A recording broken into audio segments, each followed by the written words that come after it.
She stepped off the stagecoach, took one look at the man waiting for her, and said the words she had rehearsed every mile of the journey. "There's been a mistake. I'm not the pretty bride you ordered." Her voice didn't shake. It broke. Thomas Reed said nothing for a long moment. The whole town of Silver Creek was watching, waiting for him to send her back. He stepped forward instead. "You're my everything," he said quietly. And Eleanor Hayes, who had never once in her 25 years been told she was enough, felt her knees nearly give out. If this story already has your heart, subscribe to our channel and follow every part until the end. Drop a comment and tell us what city you're watching from. I want to see how far this story has traveled.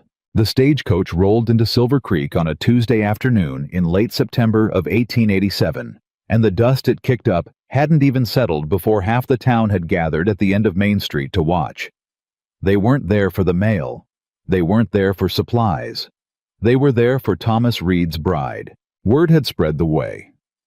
Word always spreads in small Wyoming towns, through back fences and general store counters and Sunday church whispers, and by the time the coach pulled in, there were maybe 40 people positioned along the wooden sidewalks and hitching posts, all of them trying their best to look like they just happened to be there for other reasons.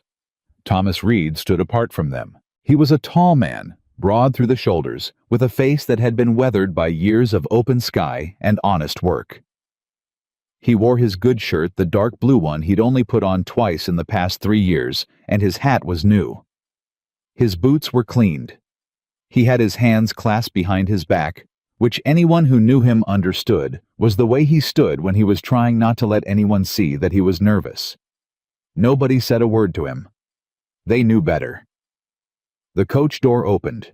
A trunk came out first, tied with fraying rope. Then a smaller bag patched along one seam. Then a hat box that had seen better decades. And then she appeared in the doorway, this woman who had traveled over 900 miles from Ohio to marry a man she had never met. Eleanor Hayes. The first thing people noticed was that she was small. Not frail, but compact, the kind of small that suggested a woman who had spent her life carrying more than her size suggested she should be able to. She wore a gray traveling dress that had been cleaned and pressed, but couldn't hide that it was old. Her dark hair was pinned up neatly, her chin was lifted, and then she stepped down into the light, and the crowd saw her face. There were no gasps. The people of Silver Creek were not cruel, most of them. But there were looks exchanged. Glances that lasted just a beat too long before their owners remembered their manners and found somewhere else to look. The birthmark covered most of her left cheek. It was a deep, reddish-brown irregular at the edges, spreading from just below her eye to the corner of her jaw. It had been part of her face since the day she was born. It would be part of her face until the day she died. Eleanor had known the looks her whole life. She had learned to read them in the first half-second, the flinch, the overcorrection, the careful blankness that people arranged over their faces when they realized they'd been caught staring. She could read them the way a farmer reads weather, automatically, without thinking. She read every single one of them now, as she stood in the street in Silver Creek, Wyoming, holding her hat box and her threadbare dignity. And she thought, this was a mistake. This was always going to be a mistake. Thomas stepped forward. He was maybe 10 feet away when she really looked at him for the first time.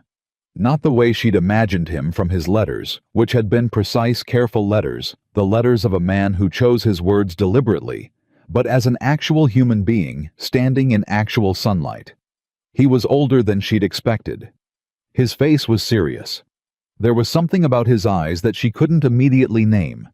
He stopped in front of her, and Eleanor Hayes, who had promised herself she would hold her head up and be brave, looked at this man who had paid for her passage and was now about to discover he'd gotten something he hadn't bargained for, and she said the words that had been sitting on her chest since Columbus. "There's been a mistake." Thomas didn't speak. "I'm not—" She swallowed. Tried again. "I'm not the pretty bride you ordered." It came out like an apology, like she was confessing to a crime, like she was standing in front of a man she owed something to and didn't have the means to pay. The town was very quiet. Thomas Reed looked at her for a long moment. His expression didn't change. His eyes moved over her face, not the way the crowd's eyes had, not with that quick assessment and polite retreat, but slowly, the way a man looks at something he's been waiting to see. Then he said, "You're my everything, just that." 4 words spoken quietly without flair or performance. Eleanor stared at him. He reached down, picked up her trunk, and said, "The wagon's this way." And he walked. For a moment, Eleanor didn't move. She stood there with her hat box and her confusion and 40 sets of eyes on her back, and she tried to understand what had just happened. Then she followed him. The ride to Reed Ranch took 40 minutes on a good road, and Thomas drove in silence for the first 10 of them. Eleanor sat beside him on the wagon bench, her hands folded in her lap, her back straight, watching the land open up around them. Wyoming in September was a thing she hadn't been prepared for. Ohio had trees that crowded close and skies that felt contained. This was different. This was sky that went on until you couldn't trust your own sense of distance. She found it unsettling. She found everything about this unsettling. Finally, because she couldn't stand the silence anymore, she said, "You don't have to pretend." Thomas glanced at her. "Pretend what?" "That what you said back there was something you meant." He kept his eyes on the road. "I meant it." "Mr. Reed." "Thomas." "Thomas." She stopped, tried to organize her thoughts into something coherent. "Your advertisement didn't ask for much. I understand that. But the women who responded to advertisements like yours, the ones who actually get chosen, they're not women who look like me. So whatever agency matched us, they made an error somewhere, and I think we should talk about what happens now before we've wasted more of each other's time." He was quiet for a moment. "The agency didn't match us," he said. She frowned. "What?" "I wrote directly to a women's center in Columbus. The woman who runs it wrote back. Said there was someone who'd read my letter and wanted to respond. I wrote to you. You wrote to me. We did this ourselves." Eleanor thought about that. "The woman at the center, Mrs. Aldridge." "That's right. She never told me you knew she had sent my letter. She didn't need to. I'm the one who asked to see all the responses. Yours was the only one I answered." Eleanor turned to look at him fully. "Why?" Another pause. "Because you wrote the truth," he said.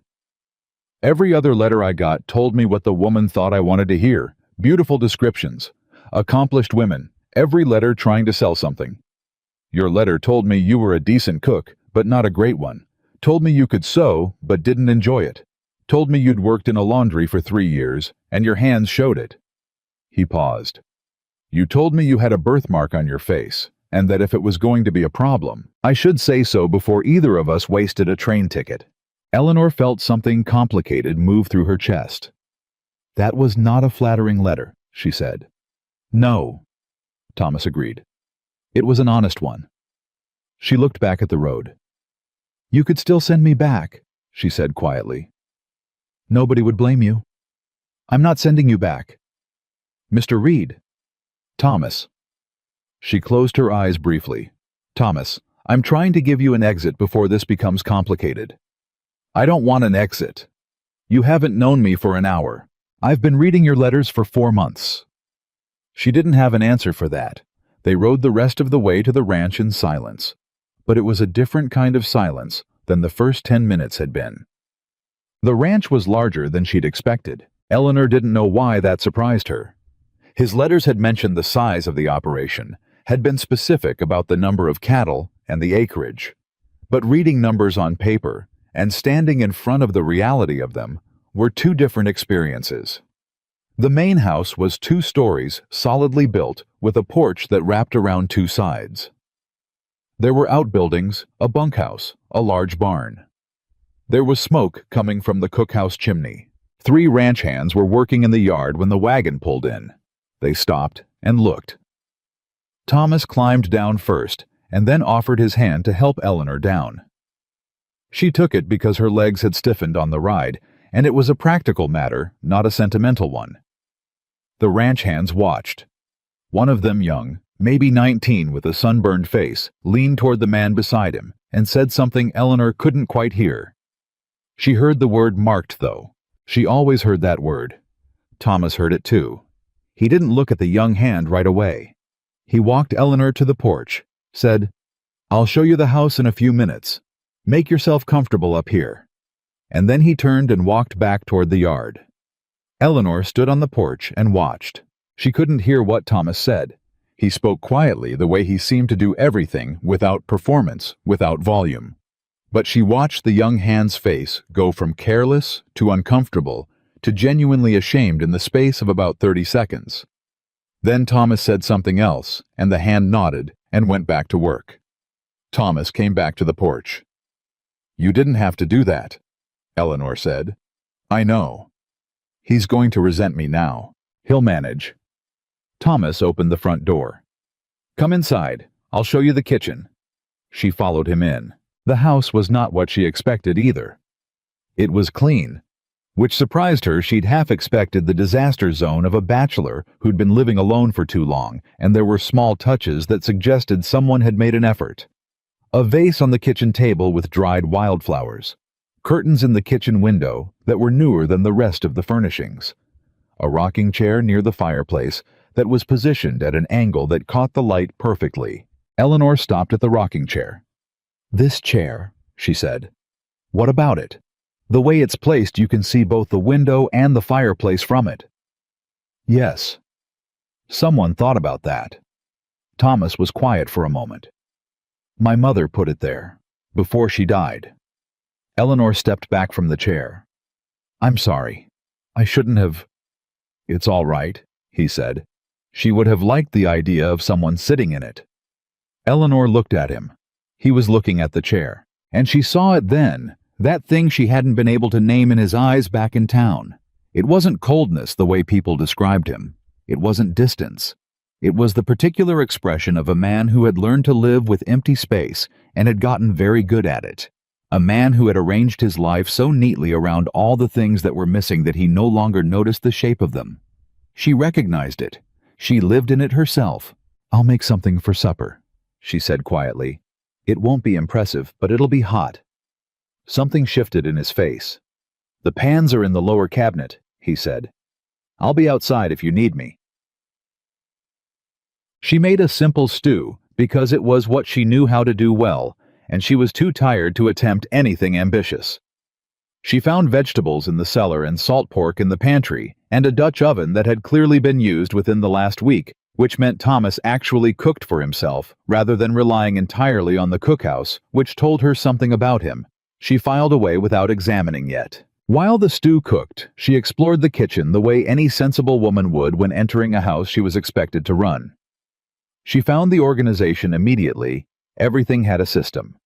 Spices alphabetized on the shelf. Canned goods sorted by type. Tools hung in a specific order. Not the organization of a man who was fussy, but the organization of a man who worked a large operation alone, and had learned that knowing where everything was saved him time he didn't have. She could respect that. She had been organized out of necessity her whole life. He came in when the light outside started going gold, and washed his hands at the basin, and sat at the kitchen table without being asked which she appreciated. It meant she didn't have to navigate the awkward question of whether she was serving him or eating with him. "It smells better than I expected," he said. "I told you it wouldn't be impressive." "I said better than I expected. That's different." She brought 2 bowls to the table and sat across from him. For a moment, neither of them said anything. Then Eleanor picked up her spoon and Thomas picked up his, and they ate. "Tell me about Ohio," he said after a while. She glanced up. "Why?" "Because we've been writing letters for 4 months, and I'd like to hear what your voice sounds like when you talk about where you're from." Eleanor set her spoon down. "That's a very specific thing to want to know." "I'm a specific kind of man." She considered that. "Ohio is flat," she said. "But there are parts of it that are beautiful if you know where to look. The river in spring. The way the light comes through the birch trees in October." She paused. "I won't miss the factory noise. I'll miss the river." The laundry was near the river. 2 blocks. We walked there sometimes in the evenings. She picked her spoon back up. What will I miss more than I expect to? He thought about it. The green, he said. People who come from the east always say that first. Wyoming is beautiful, but it doesn't look like the east. Takes about a year before you stop waiting for the trees to come back. And after a year, you stop looking for what isn't there and start seeing what is. Eleanor ate a spoonful of stew. That's not a bad philosophy, she said. It works for landscapes, he said. I think it works for other things too. She looked at him. He looked back at her. And Eleanor Hayes, who had been bracing herself for the first crisis of this marriage since she stepped off the stagecoach, felt the tension in her shoulders drop just slightly for the first time in 900 miles. He showed her the rest of the house after supper. The parlor, which had books she immediately catalogued. The spare room upstairs, which he said was hers for as long as she wanted it that way, and he said it without any implication or apology, just as a fact. She stood in the doorway of the spare room. It had a window that faced east, which meant morning light, which she had always loved, and she said, "You mean it, that this room is mine." I said it. Some men say things like that and mean something different. I know, Thomas said. I'm not some men. She looked at the window. I believe you, she said. I'm not sure why yet, but I believe you. That's enough for now, he said. Sleep when you're ready. Breakfast is early on a working ranch. How early? 5. She turned around. I grew up on a farm. 5 is fine. Something crossed his face. Not quite a smile, but the suggestion of one. Good night, Eleanor, he said. Good night, Thomas. He pulled the door closed and she heard his footsteps down the hall, and she stood alone in a room in Wyoming that smelled like pine and clean linen, and she pressed her hand flat against her left cheek, the way she did when she needed to feel the outline of herself. She was still herself. She was still here. Against everything, she was still here. The first week passed the way first weeks do in adjustments and discoveries, in the slow accumulation of evidence about who a person actually was beneath the impression they made. Thomas worked from before dawn until past dusk. That was simply who he was. But he always came inside for the midday meal, and he always sat at the table, and he always talked. Not a lot. He was not a man who talked for the sake of sound, but enough. Real things. The state of the herd. What needed fixing. The weather that was coming. He asked her questions and actually listened to the answers, which she had discovered was a rarer quality than it should have been in men. Eleanor worked too. That was simply who she was. She learned the house. She learned the root cellar and the smokehouse and where the good firewood was stacked. She learned which of the ranch hands were reliable and which were careless, and she learned it by watching, not by asking Thomas, because she wanted her own knowledge. She met the ranch cook, a man named Hector, who was deeply suspicious of her presence in the kitchen and made his feelings known through the angle of his shoulders and the way he responded to everything she said with a slow blink. She brought him a slice of the apple cake she made on Thursday. By Friday, his shoulders had relaxed. She met the foreman, a weathered man named Cal, who had apparently worked for Thomas for 11 years, and seemed to regard himself as the ranch's unofficial historian and atmosphere gauge. He tipped his hat to her the first time they met and said, "Ma'am, he needed someone. Glad you came." She said, "I'm not sure I'm what he needed." Cal said, "He chose you, didn't he?" She didn't have an answer for that either. The first time Silver Creek got to her was a Wednesday. She had ridden into town with Thomas to collect supplies, and she had stood at the counter of the general store while Thomas spoke with the owner, and the owner's wife had come out from the back and stopped when she saw Eleanor, and done the thing, the look, the overcorrection, the too bright smile that appeared a half-second too late. "Oh," the woman said, "you must be Mr. Reed's. You're the new wife." "Eleanor Reed," she said. "Yes. How lovely that you've settled in. Are you finding Wyoming to your liking?" "Very much," Eleanor said. The woman kept talking.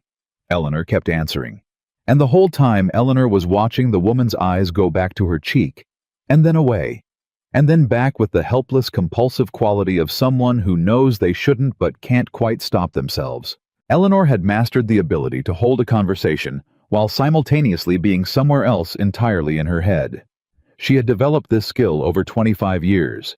She deployed it now. When they were back on the wagon, Thomas said, "You're quiet." "I'm fine." "Mrs. Howell is a kind woman," he said. "She doesn't mean anything by it." Eleanor looked at him. "I know she doesn't. The ones who mean something by it look different." He processed that. "How do they look? Certain?" she said. "The ones who are just uncertain don't bother me much anymore." A long pause.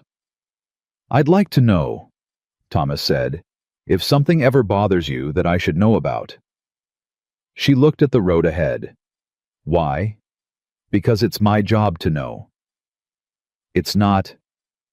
"It is," he said, "whether you believe that yet or not." She folded her hands in her lap and said nothing for a moment. "There was a man at the feed store," she said finally. "He stared for too long." "Which man?" "The one with the red vest." "Daniels," Thomas said. "I'll speak to him." "You don't have to." "I know I don't have to," he said. "I want to." And he did. She didn't see the conversation, but the next time she went into town, Daniels looked at the floor when he saw her, which was not exactly the response she would have chosen, but was a significant improvement over the alternative. 3 weeks in a ranch hand named Boone made the comment. Eleanor had been crossing the yard with a basket of kitchen herbs, and Boone and another man named Garrett were repairing a fence post nearby, and Boone said something to Garrett that he said at a volume clearly calculated to be heard. He said, "Boss must have been real desperate." Garrett shushed him. Too late.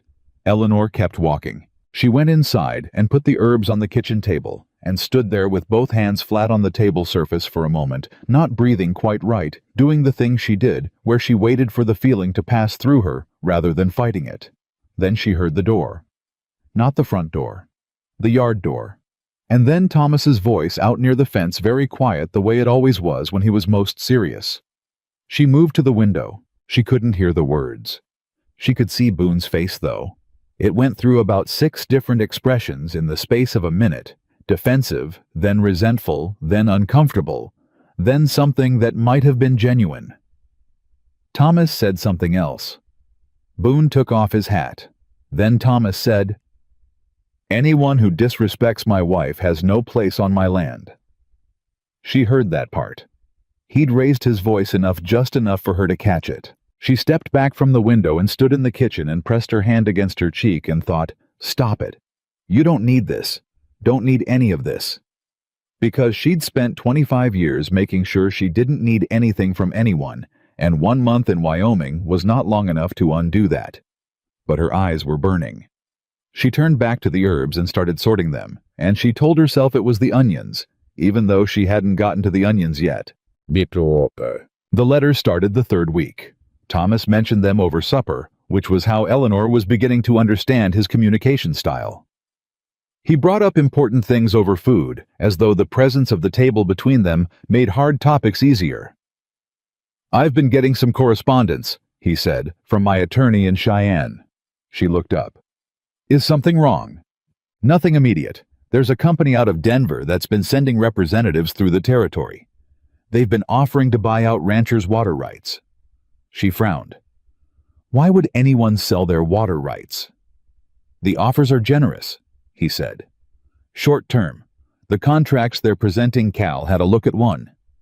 There's language buried in them that would restrict a rancher's access to his own water during drought years. Give the company priority. That would effectively ruin a ranch," Eleanor said. "Several ranches have already signed." "Can they get out of the contracts?" "That's what the attorney's looking at." He took a bite of bread. "I want you to know because you should know what's happening with the land you live on." Eleanor set down her fork. "You're telling me because I have a right to know, not because you need my help. I'm telling you because I'd want to know if I were you," he said. And because you're not a woman who does well without information. She picked her fork back up. No, she agreed. I'm not. What do you think? He said. About the water rights situation. She looked at him. You're asking me? I just said I was. She thought for a moment. Whoever is behind the company understands ranch economics well enough to know that drought years are when ranchers are most desperate for cash and least able to fight contract terms. The language in the contract is probably specifically designed to trigger in those years. She paused. If they've already gotten several ranches to sign, they have a business model. They're not testing the water. They've already planned for it. Thomas looked at her steadily. That's exactly what the attorney said. He told her. She felt warmth rise in her face that had nothing to do with her birthmark. I worked in a factory, she said. I learned to read contracts when they changed our piece rate terms. You learn to look for the language that sounds reasonable but means something else. That's a useful skill. It cost me 3 weeks' wages arguing with a supervisor, but yes. She looked down at her plate. It's a useful skill. Thomas was quiet for a moment.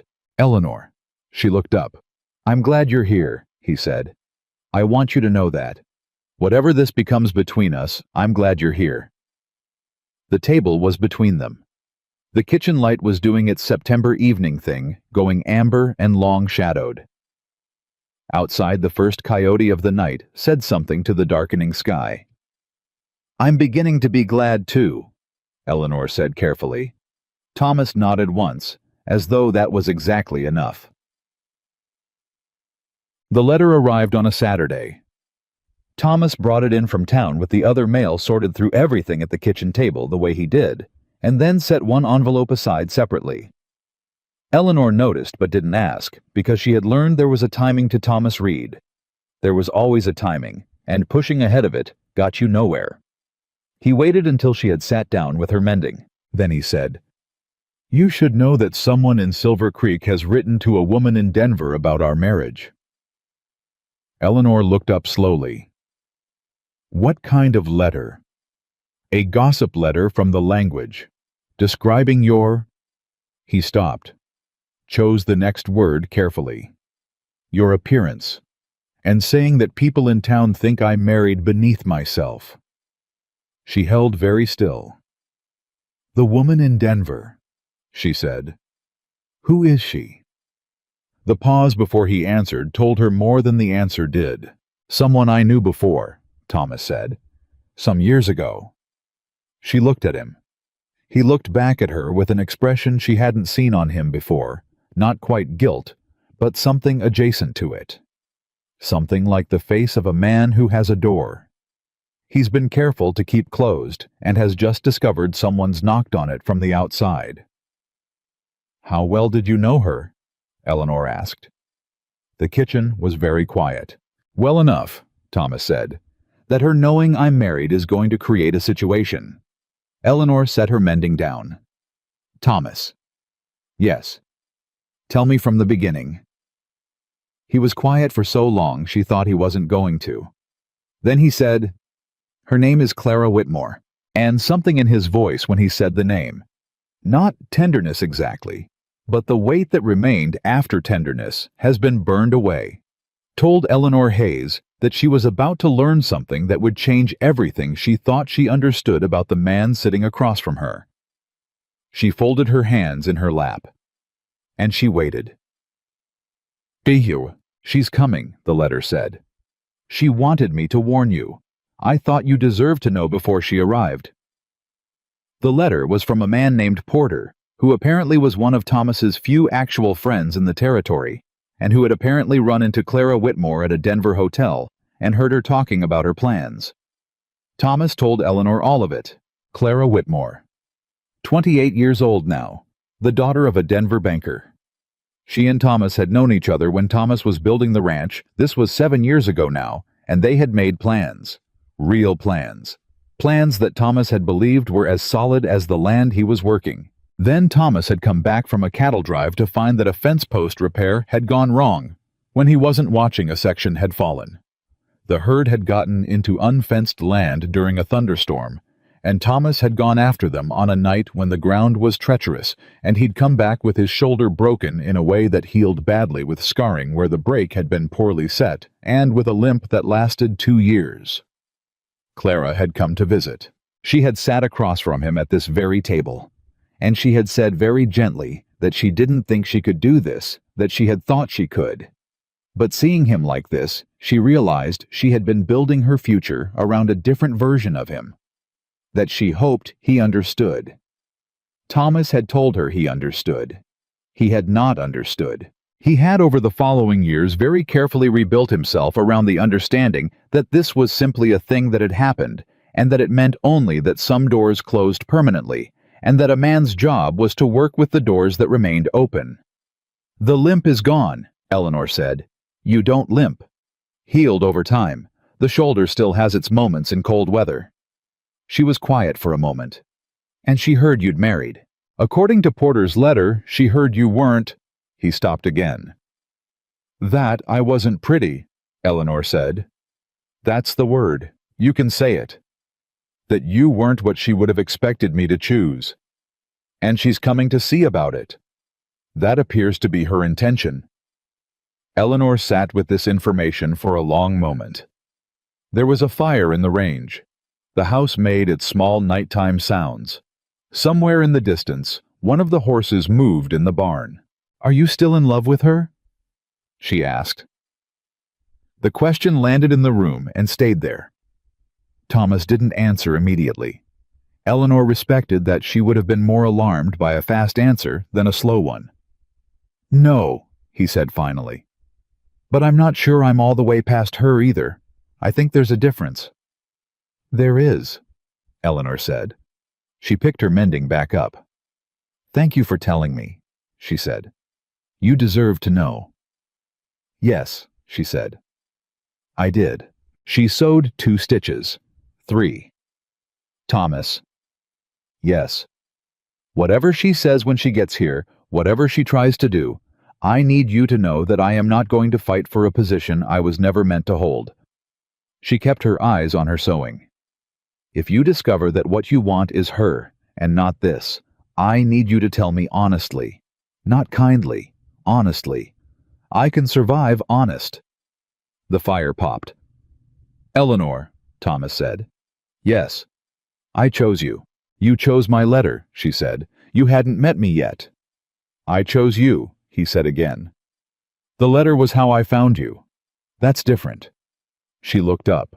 He was looking at her with that expression she still hadn't found the right word for, the one that had started in his eyes back in town, on the day she arrived, and had been deepening ever since, like water finding its level. "All right," she said quietly. "All right," he agreed.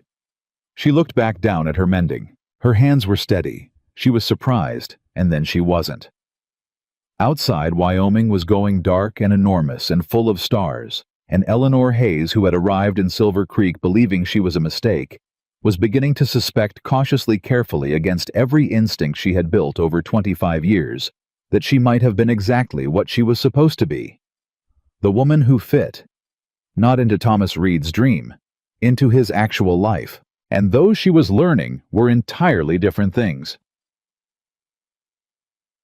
The letter from Clara arrived 3 days later. It was addressed to Thomas. It was written in a hand that was precise and practiced and elegant. Eleanor saw it on the table when she came in from the garden. She did not open it. She did not move it. She made coffee and waited.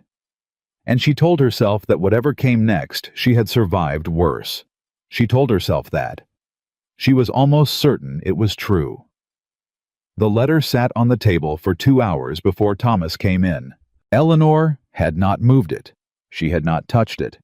She had made coffee, and then she had started a pot of beans because something about having her hands in useful work made the waiting easier, and she had watched the letter from the corner of her eye, the way you watch a dog.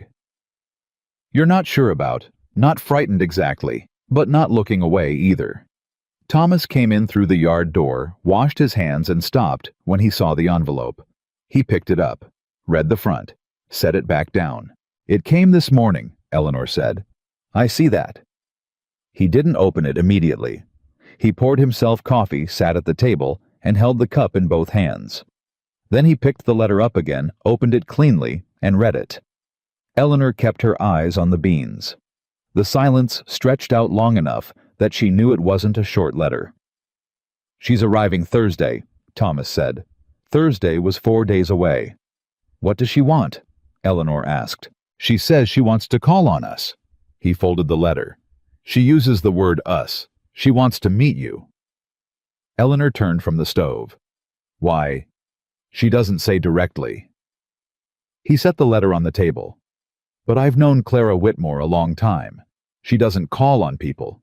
She makes assessments. She wants to see what she left you for." He looked up. "Yes, that's probably accurate." Eleanor turned back to the beans. "All right," she said.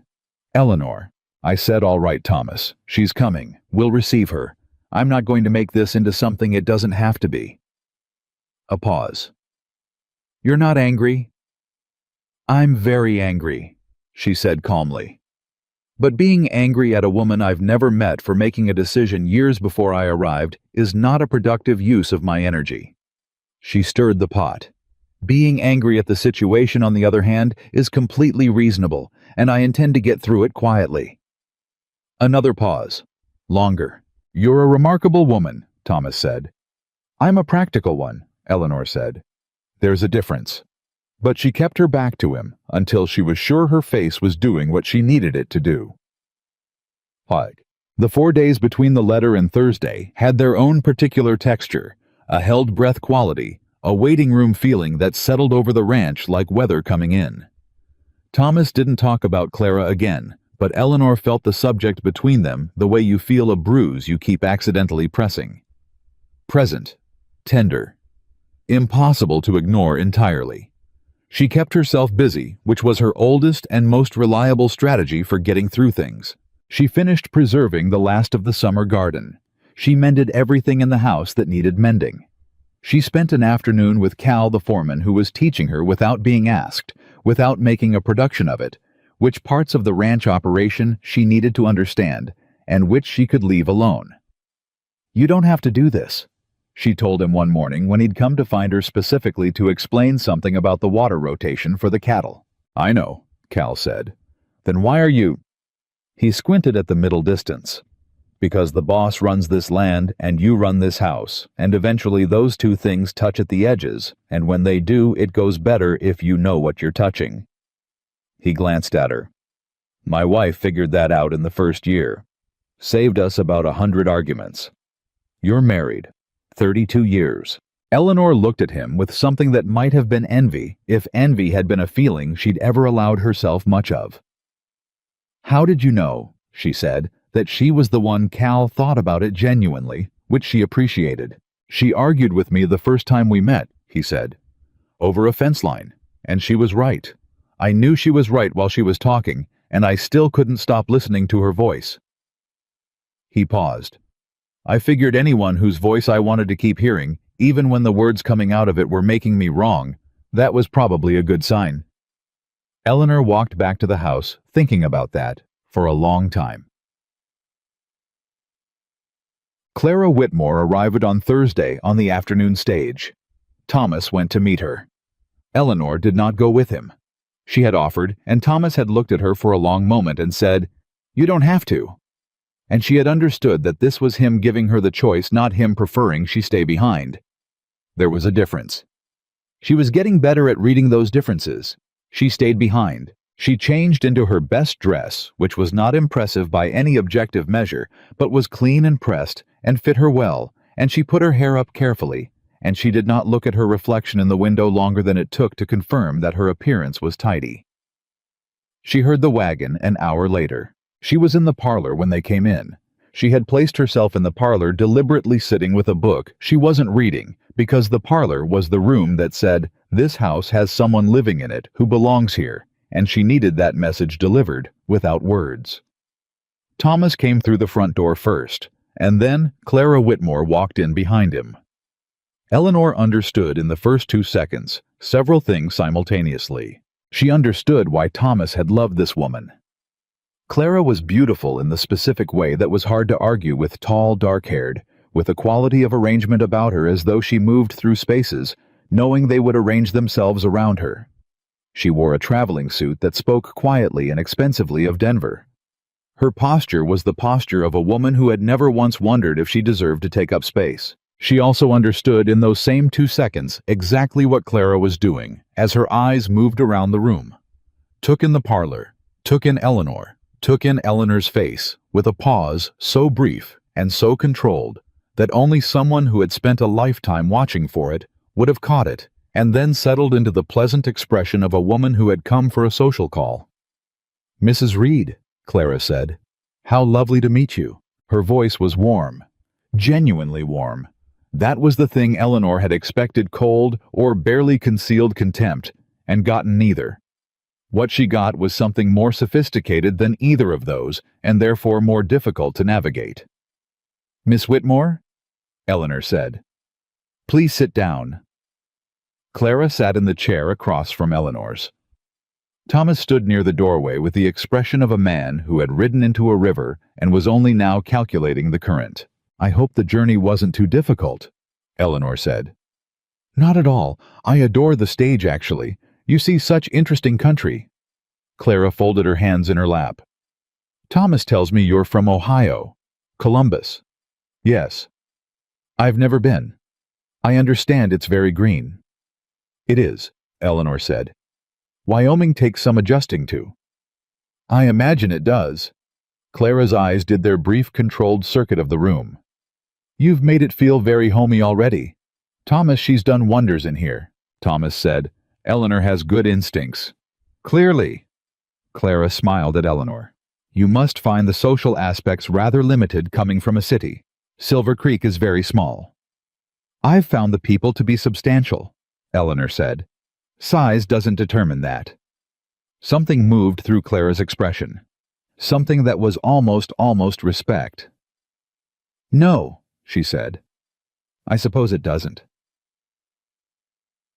She stayed for coffee and 2 hours. In those 2 hours, Eleanor learned that Clara Whitmore was intelligent, that she was genuinely charming when she wanted to be, and that she was doing exactly what Thomas had predicted, making an assessment. She asked questions that sounded conversational and weren't.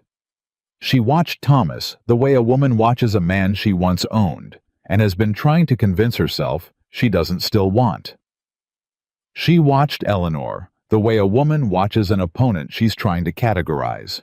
Eleanor answered the questions that deserved answers and redirected the ones that didn't, and she kept her voice even, and she refilled cups when they needed refilling, and she did not once touch her left cheek. When Clara finally rose to leave, she took Eleanor's hand in both of hers. "You're not what I expected," Clara said quietly, meaning it as something, though Eleanor wasn't entirely sure what. "People rarely are," Eleanor said. Clara looked at her for a moment, with something raw in her eyes. Just for a moment, just a flash. And then it was gone and the arrangement was back, and she turned to Thomas and said goodbye with the warmth of a woman who has decided something. Thomas walked her out to the wagon she'd hired. Eleanor stayed in the parlor. She heard the low exchange of voices outside, not the words, just the tone. Clara's voice asking something. Thomas's voice answering, brief, definitive. A pause. Clara's voice again lower. Thomas the same. Then the sound of a horse moving. Thomas came back in. He looked at her. "What did she say?" Eleanor asked. "She asked me if I was happy." "And what did you say?" He crossed the room and sat down in the chair Clara had just vacated, and looked at Eleanor with the directness that was she had come to understand simply how he communicated the things that mattered most to him. "I told her yes," he said. "I told her I was getting there." Eleanor breathed out slowly. "That's an honest answer," she said. "I thought you'd appreciate that." "I do." She set her cup down. "Thomas, she's not done." He didn't argue. "No. She came today to look. She'll come back with something to say." "Probably." "Are you going to be all right with that?" He looked at her, this long particular look of his, that she was learning to read the one that meant he was deciding how much of the interior of himself to let through. "Are you?" he said.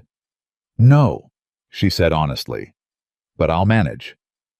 "That's the same answer I have," he said. She almost laughed. It surprised her, the almost laugh, and she pressed her lips together against it, and Thomas saw her do it, and the corner of his mouth moved in the way it did when something pleased him that he didn't want to make a production of.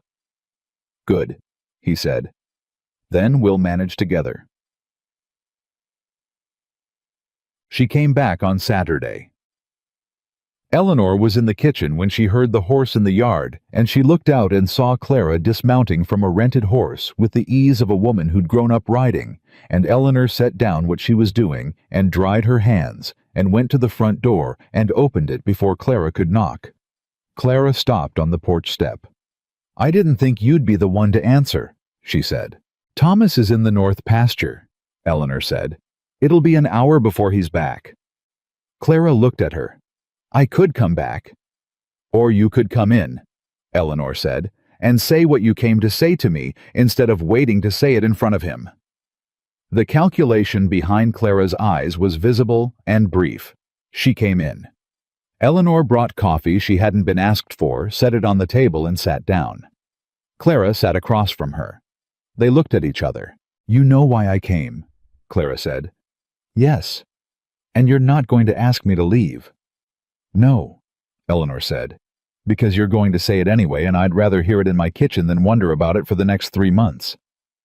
Clara wrapped her hands around her cup. "You're very direct." "When it matters." A pause. Clara looked at her cup, then at Eleanor. Then she said, "He deserves better than what you can give him." The words landed. Eleanor let them land. She didn't flinch. She didn't deflect. She let the words sit in the room and breathe. "Better how?" she said. "He's a wealthy man. He's going to be an important man in this territory. The woman beside him—" Clara stopped, started again more carefully. "People will always wonder why he chose you. That kind of thing follows a man." "You mean my face," Eleanor said. "I mean, Miss Whitmore." Eleanor's voice was quiet. "I've spent 25 years listening to people say what you're saying right now in every possible way, kind, cruel, concerned, and in between. I know all the shapes of it. You can say the direct thing." Clara's jaw tightened. "Your appearance will always be a liability for him. Socially, politically. Men with ambition need—" "What do you want?" Eleanor said. Clara stopped. "What specifically do you want to happen here?" Eleanor said. "Because we can talk about Thomas's social position for another hour, or you can tell me what you actually want." Something cracked in Clara's composure. Just a line of fracture there, and then sealed again. "I made a mistake," Clara said. The kitchen was very quiet. 7 years ago," Clara said, "I made a mistake. And then I spent 7 years convincing myself I hadn't, and then I heard he'd married and I—" She stopped. Her hands tightened on the cup. "I came here to see if it was real." "And," Eleanor said. Clara looked at her. For the first time since she'd walked in, the arrangement was completely gone, and what Eleanor saw underneath it was a woman who was 31 years old and deeply, quietly unhappy, in a way she had probably been for a very long time. "It's real," Clara said. "That's what's making this difficult." Eleanor sat with that. She sat with the knowledge that the woman across from her was in pain, and that she couldn't fix it, and that she shouldn't fix it, and that the pain was not her responsibility to take on. And she sat with the other knowledge, the smaller one, that she understood what it felt like to look at something and realize it was permanent. To realize there was no going back. She understood that more than she wanted to. "You should go home, Miss Whitmore," she said, "not because I'm threatened by you, but because whatever you're looking for by being here, you're not going to find it." "Because he loves you." "Because he's chosen a life," Eleanor said. "And it's this one. And being here is going to keep you from finding yours." Clara looked at her for a long time. "You're not what I expected," she said again, and this time Eleanor heard what it actually meant, that Clara had come expecting someone she could dismiss and had found someone she couldn't. "I know," Eleanor said. Clara stood, straightened her jacket. All the arrangement came back into place with the smooth efficiency of long practice. "He's lucky," she said at the door. "He works very hard," Eleanor said. "So I'd say he's earned it." Clara almost smiled. Then she was gone. Eleanor sat at the kitchen table for a long moment after the sound of hoofbeats faded. Then she got up and went back to what she'd been doing. Her hands were completely steady. She noted that, filed it away, moved on. Thomas came in an hour later and found her where she was. The kitchen, always the kitchen, and she told him what had happened with the straightforward economy she'd learned was the only communication style he truly trusted. He listened without interrupting. He stood against the doorframe with his arms crossed the way he did when he was processing something he hadn't anticipated, and when she finished, he was quiet for a long moment. "You told her to go home," he said. "I told her she should." "And she left?" "Yes." He uncrossed his arms, moved to the table, and sat. "Are you all right?" "I am," she said. "I was angry in the middle of it. I'm better now." "What were you angry about?" She looked at him. "She came into my house and told me I was a liability." "She did." Those were the polite words. Thomas's jaw set. "Thomas," Eleanor said, "I handled it." "I know you handled it. I'm still—" "She's not wrong," Eleanor said. "About the social mathematics of it. She's not wrong." "Eleanor." "I'm not looking for reassurance," she said. "I'm telling you a fact. I know what people see when they see us together. I knew before I got on the train. That's not new information." She paused. "What I told her is that you'd made a choice, and that you'd made a life, and that those were yours to keep." He looked at her. "Why?" he said quietly. She frowned. "Why what? Why defend a choice you're not sure you believe I made clearly?" The question hit her somewhere undefended. She felt it, the specific accuracy of it, in the way you feel a doctor press exactly the right place without warning. "Because it was the true thing," she said. "You did choose. Whatever it was based on, or not based on, you chose. And that deserved defending." He was quiet for a moment. "I need you to understand something," he said. "All right. When Clara left, when she told me she was leaving because of the injury, because I wasn't what she'd planned for." He paused. "I spent about 3 years after that believing she'd been right. That I'd become someone who had less to offer than he used to. That I'd been—" He stopped. Chose the word. "Diminished." She waited. "The letters I got from the women in Columbus, I read 43 of them. And they all wanted the same thing. They wanted the rancher in the advertisement, the profitable, spread the established man, the good income." He looked at her. "Your letter was the only one that asked about me." She frowned. "I asked practical questions." "You asked if I liked dogs." She blinked. "That's practical. A man who doesn't like dogs is usually—" "Eleanor." His voice was quiet. "You asked what I was afraid of." She remembered the letter now. She had written it at the kitchen table in her boarding house room at 11 o'clock at night, when she was too tired to self-edit, and she had asked exactly what she wanted to know, and assumed it would disqualify her. "You answered," she said. "Yes. You said you were afraid of becoming the kind of man who stopped trying." "Yes." She sat with that. "I'm still trying," he said. "In case that wasn't clear." She looked at him. This man who had built his life so carefully around everything he'd lost, that he'd forgotten to leave room for anything new. And she thought, he is trying. He is actually genuinely trying. And that was not nothing. In her experience, that was not a small thing at all. "I know," she said. "Does that matter to you?" The question was so careful, so exactly calibrated to the amount of vulnerability he could afford to show. She recognized that calibration because she used it herself constantly. "Yes," she said. "It matters." He nodded once. She looked back at the table. He reached across it and covered her hand with his just for a moment, just briefly. The way you'd steady something, you were afraid of startling, and then he pulled his hand back and stood up. "I'm going to wash up," he said. "What's for supper?" "Whatever I feel like making," she said. "Fair," he said, and left the kitchen. Eleanor looked at her hand on the table, the place where his had been. She turned it over, looked at the palm, the calluses from the laundry from years of work. She closed her fingers and opened them again, kept moving. Clara left Silver Creek the following Monday. Cal mentioned it casually at midday, the way he mentioned weather, and Eleanor filed it away and said, "Thank you for letting me know," and went back to what she was doing. But the departure did something she hadn't expected. It cleared the air. As though the thing she'd been bracing against had been standing just outside the window, and now that it had moved on, she could finally open the window again.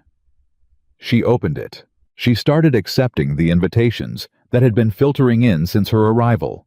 Small gatherings, church socials, the informal sort of visiting that held small towns together. She had been cautious about them, knowing that every new room she walked into would require her to stand through the initial assessment period, the moment of adjustment, the careful rearrangement of other people's faces. She stood through them, and something happened that she hadn't quite allowed herself to predict. The women of Silver Creek, taken one at a time in their kitchens and their parlors, turned out to be mostly just women, tired and capable and interested in things that mattered. They had opinions about the water rights situation that Thomas had told her about, sharper opinions than their husbands in some cases. And they had children who needed things, and households that required managing, and problems that were interesting to work on. Martha Howell from the general store turned out to be an extraordinarily competent preserver. She and Eleanor spent an afternoon together over a problem with a batch of tomatoes that had set wrong, and by the end of it, Martha had forgotten to do the thing with her eyes. A woman named Dora, whose husband was a neighboring rancher, came to Eleanor specifically because she'd heard Eleanor had worked in a factory and knew how to read contracts, and she wanted to understand the water rights papers her husband was considering signing. Eleanor read the papers, found the language, explained it in words Dora could take home, and explained to her husband. Dora's husband did not sign. Word got around. It always did. The shift was subtle, the way all real shifts are. Not a single moment of transformation, but a dozen small ones accumulating. A wave in town that was genuine rather than polite. A woman stopping her in the street to ask her opinion on something. Children at the church social who didn't notice her face because children were only interested in whether you paid attention to them, which Eleanor always did. She came home one evening from a visit to find Thomas on the porch, and he looked at her face and said, "Good day." Not a question. "A good day," she confirmed. He moved over on the porch steps, making room, and she sat beside him, and they looked at the land going gold in the last of the light. "Martha Howell asked me to help her with the church harvest supper," Eleanor said. "She's asked 3 women every year for the past 10 years, and somehow none of them are ever enough help," Thomas said. "I got that impression. I told her yes anyway." "Of course you did." She looked at him sideways. "Was that wrong?" "No, it was exactly right." He looked out at the land. "You know people are talking about you." "People are always talking about me. Differently now," he said. "Dora Prescott's husband came to find me last week. Said you'd rid their water contract and flagged something the attorney in Cheyenne hadn't caught." Eleanor blinked. The Cheyenne attorney had read it. "Apparently, Prescott says you were faster and more specific." She was quiet for a moment. "I just read what was there." "That's the thing about reading carefully," Thomas said. "Not everyone does it." She looked at her hands. "Thomas, the water rights the company that's been buying them. How many ranches have signed 7 at last count? And the language in the contracts, it's the same across all of them, near as I can tell. If it's the same language across all of them, that means it was drafted by the same attorney. Which means there's a coordinated strategy." She paused. "Who is the company? What's their registered name?" He looked at her. Western Territorial Water and Land Associates. Who owns it? That's what my attorney in Cheyenne is trying to find out. The registration is through a holding company in Chicago. She turned to look at him fully. Thomas, that's not a legitimate land and water company. That's a paper structure designed to hide who's actually holding the assets. He was looking at her with the expression he got when something she said was more than he'd expected. How do you know that? He said. I told you. I learned to read contracts when the factory changed our piece rate terms. And then I helped 3 other women in my building understand their rental agreements. And then a woman I knew asked me to look at a business arrangement her brother was entering into. She paused. The structure you're describing, the offshore holding company, the identical contract language, that's not commerce. That's a legal mechanism. For what?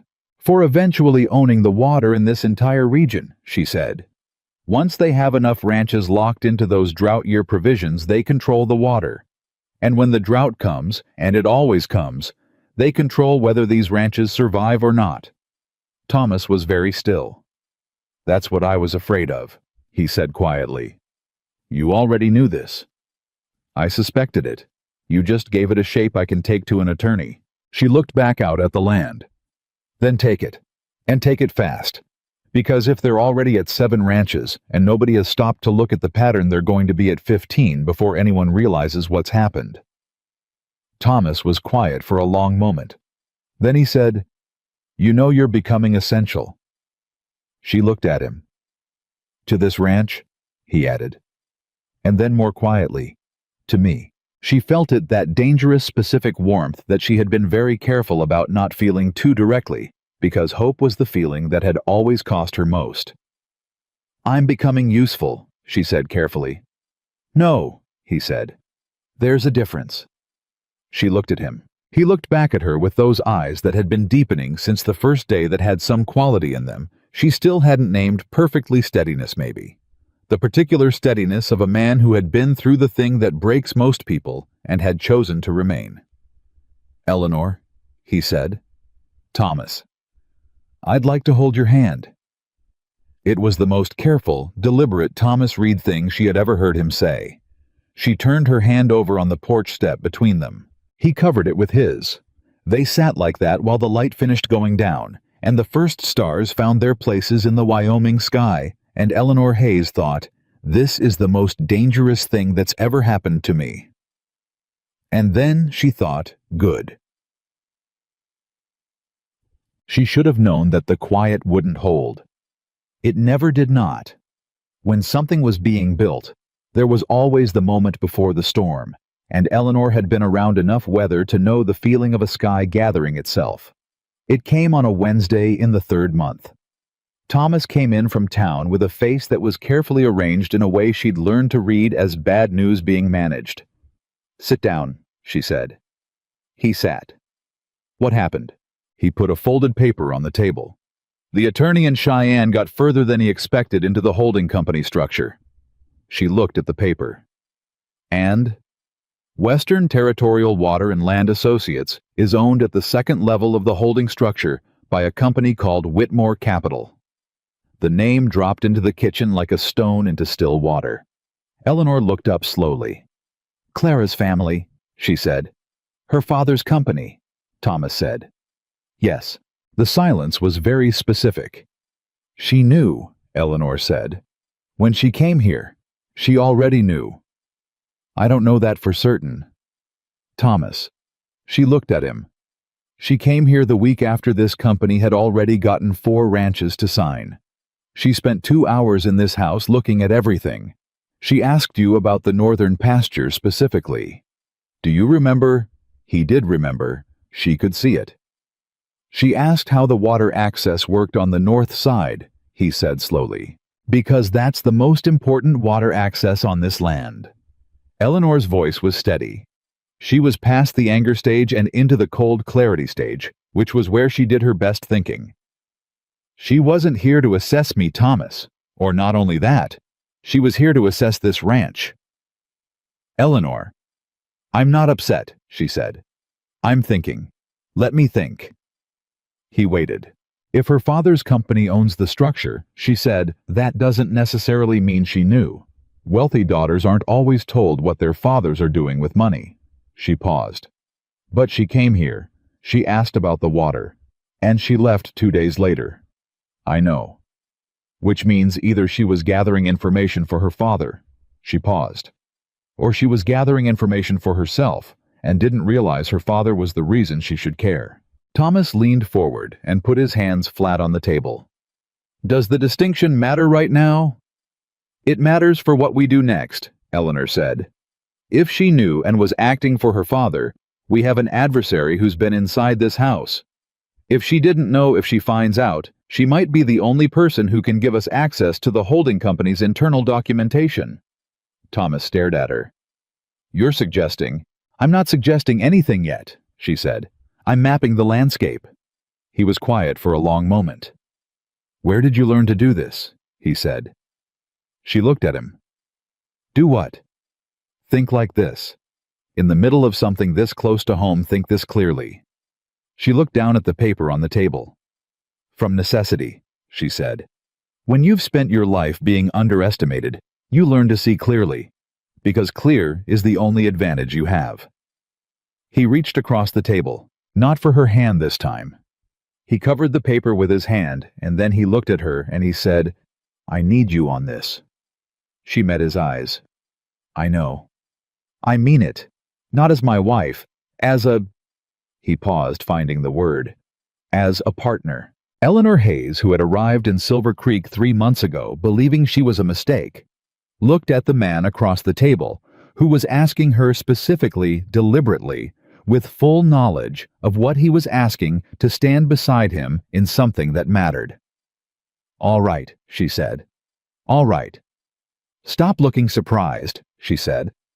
I said all right. Let's start with what the attorney found and work from there. Thomas pulled his chair around to her side of the table. They bent over the papers together. Outside, the wind was picking up from the north. Neither of them noticed. The papers spread across the kitchen table told a story that the people of Silver Creek had been living inside without knowing it. Eleanor had been at it for 2 hours by the time Thomas came back from the barn, and she had 3 pages of notes in her own handwriting. Compact, precise, the handwriting of a woman who had learned to get a lot onto a small piece of paper. Tell me, he said without preamble.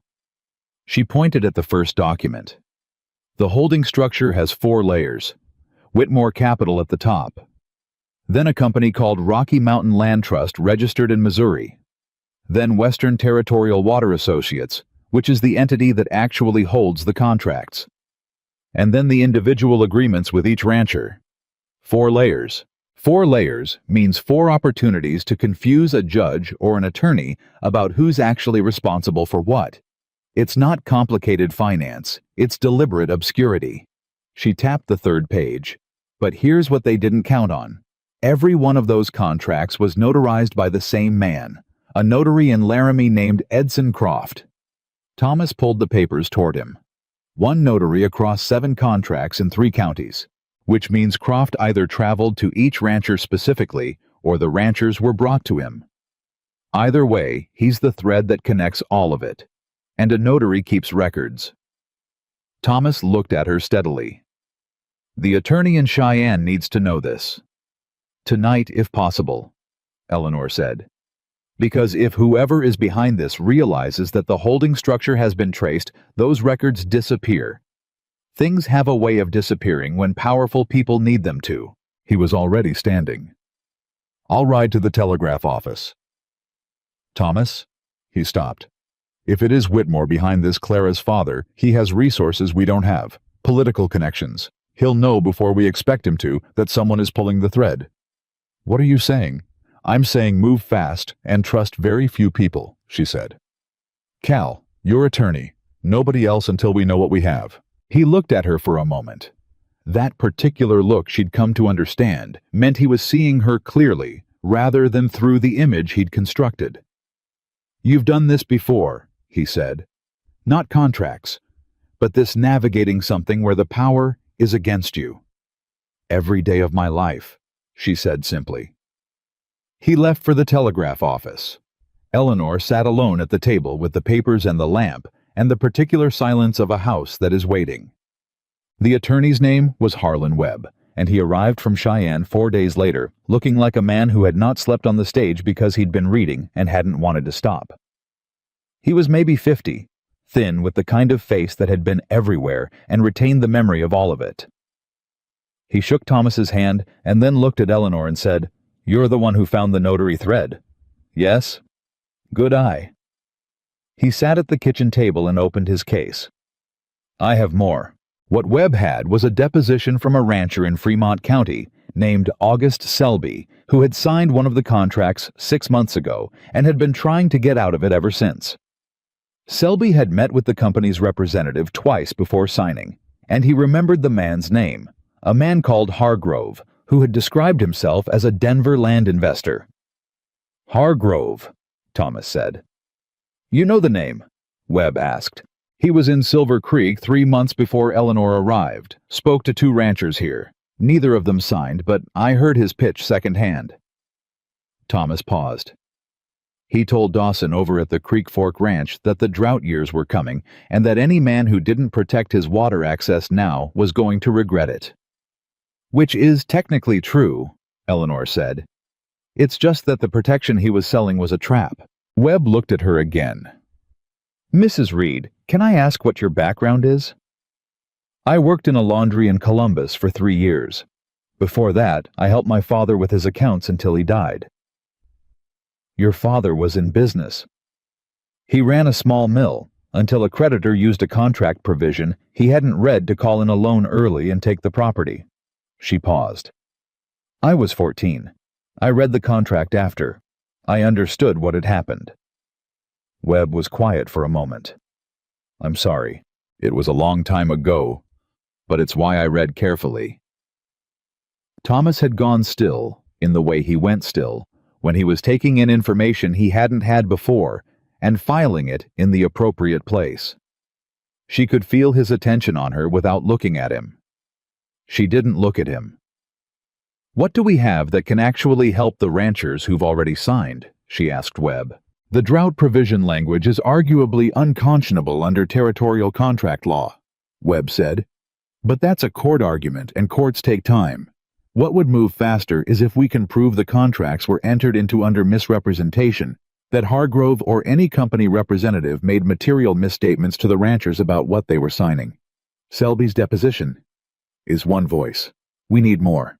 Eleanor looked at Thomas. "The other 6 ranchers who signed. Can you get to them?" "3 of them I know personally," Thomas said. "Prescott, I can call on today. Dawson, Emery Fitch out on the East Range." "If each of them met with Hargrove and each of them heard the same pitch, then we have a pattern of misrepresentation," Webb said, leaning forward. "Yes, that's exactly right." "Get to them before Hargrove does," Eleanor said. "If he hears someone is collecting statements, he'll get there first and find a way to change their memory of the conversation." Webb looked at Thomas. "Your wife is right. This week, not next." Thomas stood up. "I'll ride today." He came back that evening with Prescott and Dawson both. Eleanor made coffee for 4 and put food on the table because she'd learned that men talked more easily about hard things when their hands had something to do, and then she sat and listened while Thomas laid out what they had found. Prescott was a large, quiet man who looked at everything slowly before responding. He listened to the whole thing without interrupting, and then he said, "I met with Hargrove twice. He told me the drought clause was standard in all Western water agreements." "It's not standard," Eleanor said. Prescott looked at her. "You're sure?" "I read 11 different water agreements from the territorial records over the past 3 days," she said. "None of them have that language." Dawson, who was younger and quicker to anger, slapped his palm on the table. "He lied to me straight to my face. I asked him specifically if there were any circumstances where the company could limit my water access, and he said no." "Did he say that before or after you signed?" Eleanor asked. "Before, when I asked about the contract terms." "You remember exactly. My wife was standing right there. She'll say the same." Eleanor looked at Webb. Webb was already writing. That's misrepresentation, Webb said. If Mrs. Dawson confirms it, we have 2 witnesses to a verbal misstatement made at the point of contract. That's actionable. Who are we actioning against? Prescott said. The company. The company, and potentially the individuals behind it, depending on what we can prove about the holding structure. Webb looked at Thomas. The Whitmore connection, I have to be careful how I move on that. Edmund Whitmore has attorneys in 3 territories and a federal judge in his social circle. What does that mean for us? Dawson said. It means we build the case from the bottom up, Eleanor said. We prove the contracts are fraudulent. We prove misrepresentation.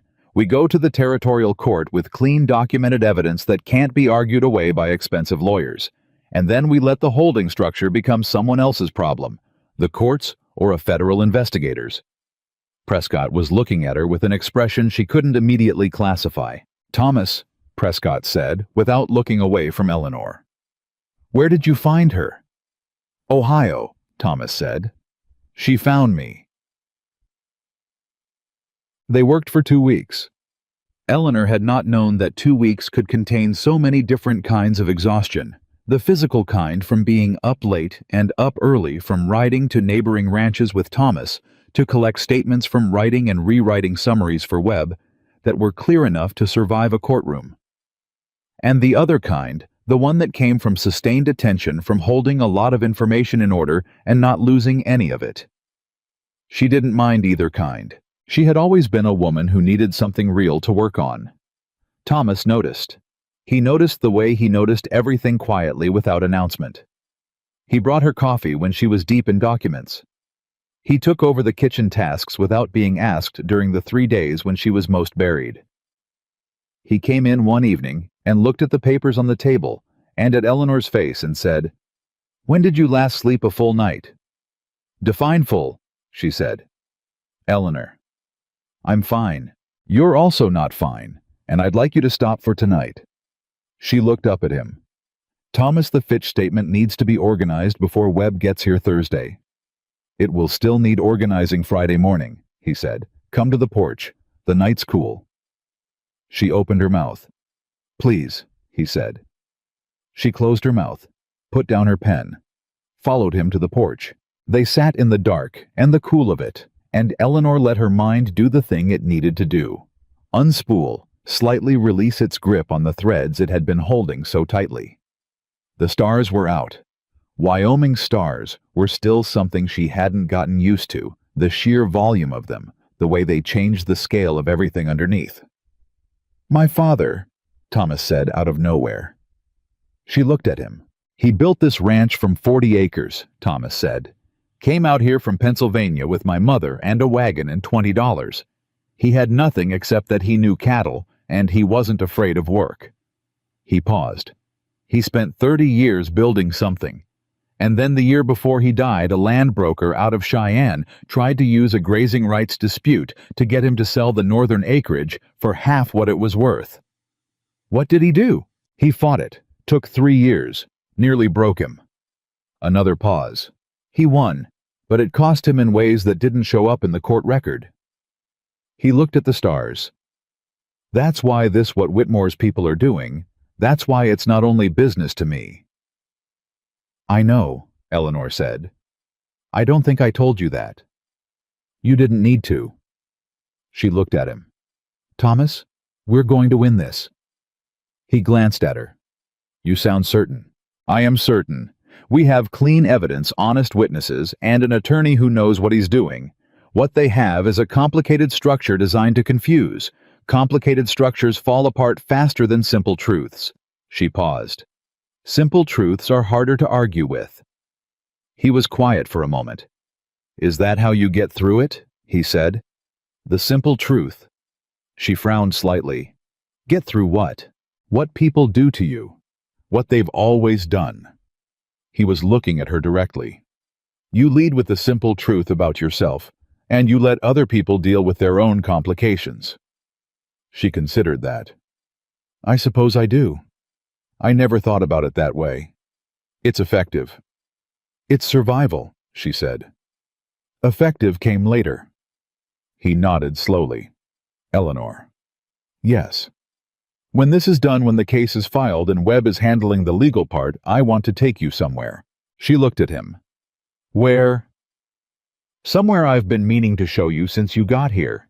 There's a place on the North Range where you can see 4 different mountain peaks. You have to ride about 2 hours to get there.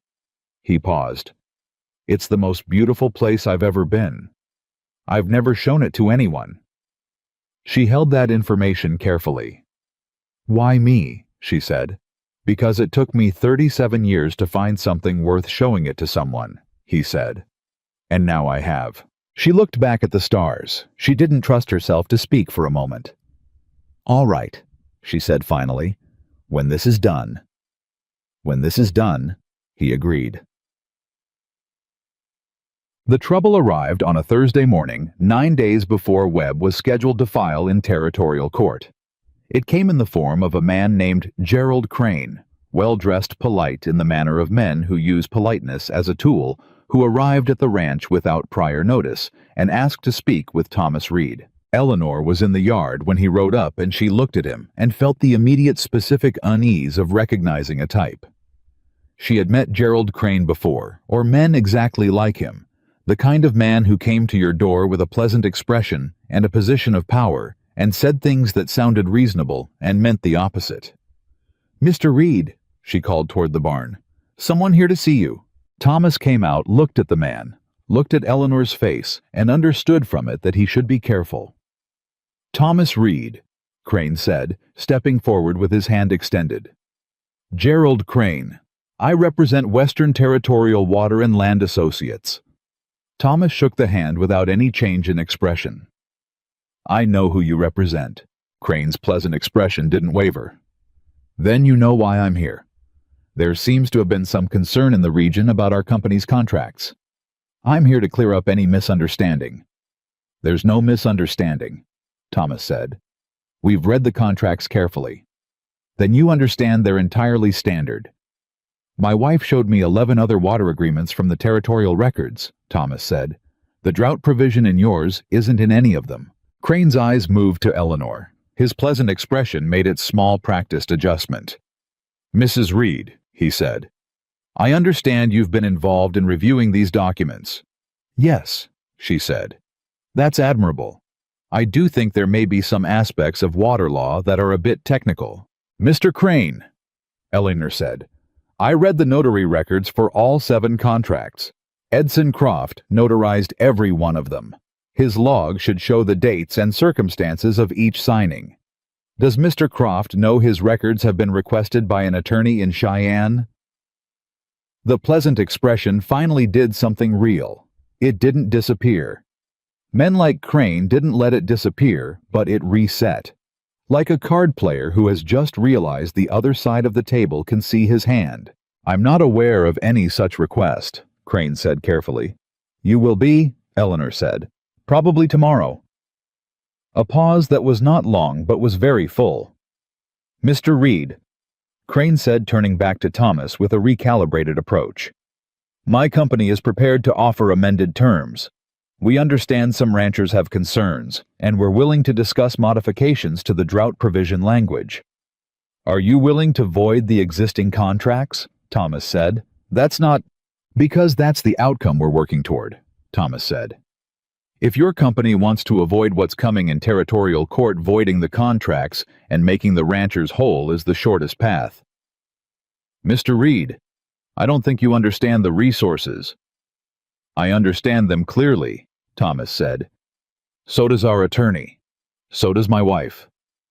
He looked at Crane without expression. You've had your visit. I think we're done here.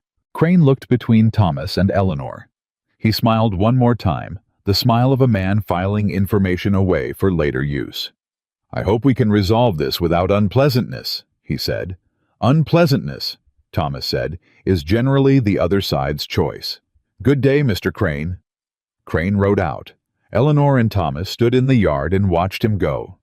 He's going to report back tonight, Eleanor said. And tomorrow, someone is going to move to limit what the notary can share. I know. Thomas was already turning toward the house. I need to get a message to Webb.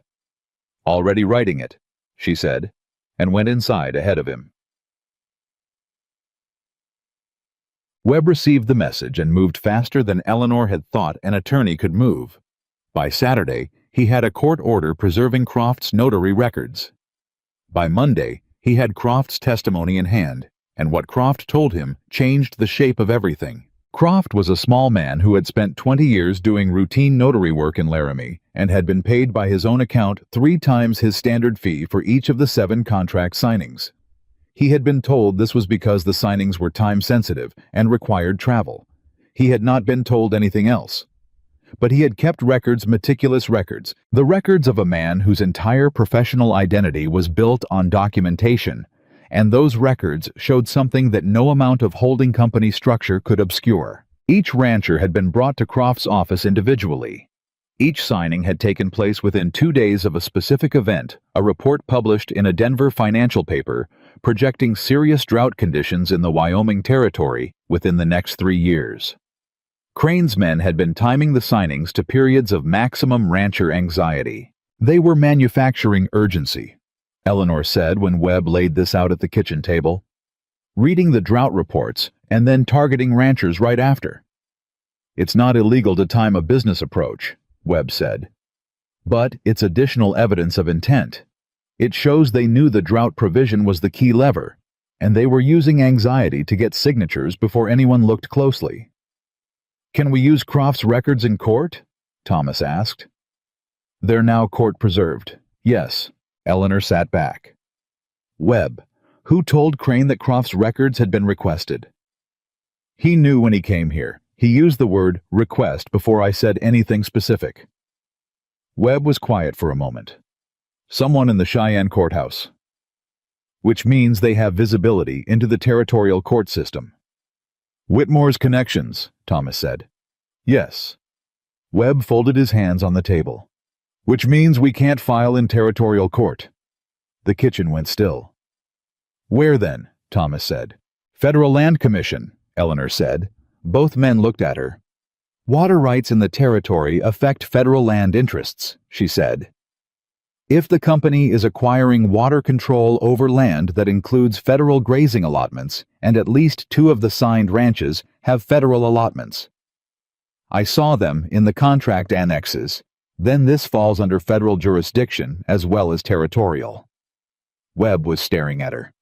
Mrs. Reed, the Federal Land Commission has different oversight. Whitmore's connections at the territorial court level don't reach there the same way. That's correct, Webb said slowly. That's correct, and I should have. He stopped, shook his head. I've been so focused on the territorial approach, I didn't consider the federal angle. You're the attorney, Eleanor said. Can we do it? The Federal Land Commission in this district convenes in 8 weeks. If I have the full case ready. He was already calculating. It's possible. It's aggressive, but it's possible. 8 weeks, Thomas said. I know it's fast. Then let's not waste any of it, Thomas said, and looked at Eleanor, and she nodded, and that was that. 6 weeks into the 8 was when Clara Whitmore came back.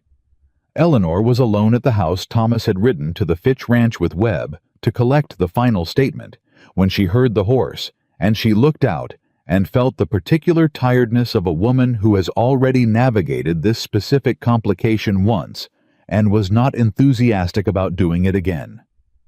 She went to the door and opened it before Clara dismounted. Clara looked up at her.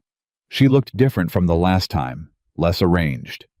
Her hair was still neat, her clothes still expensive, but there was something in her face that had changed. Some of the careful architecture had come down or been knocked down, which were 2 different things, and Eleanor couldn't yet tell which had happened.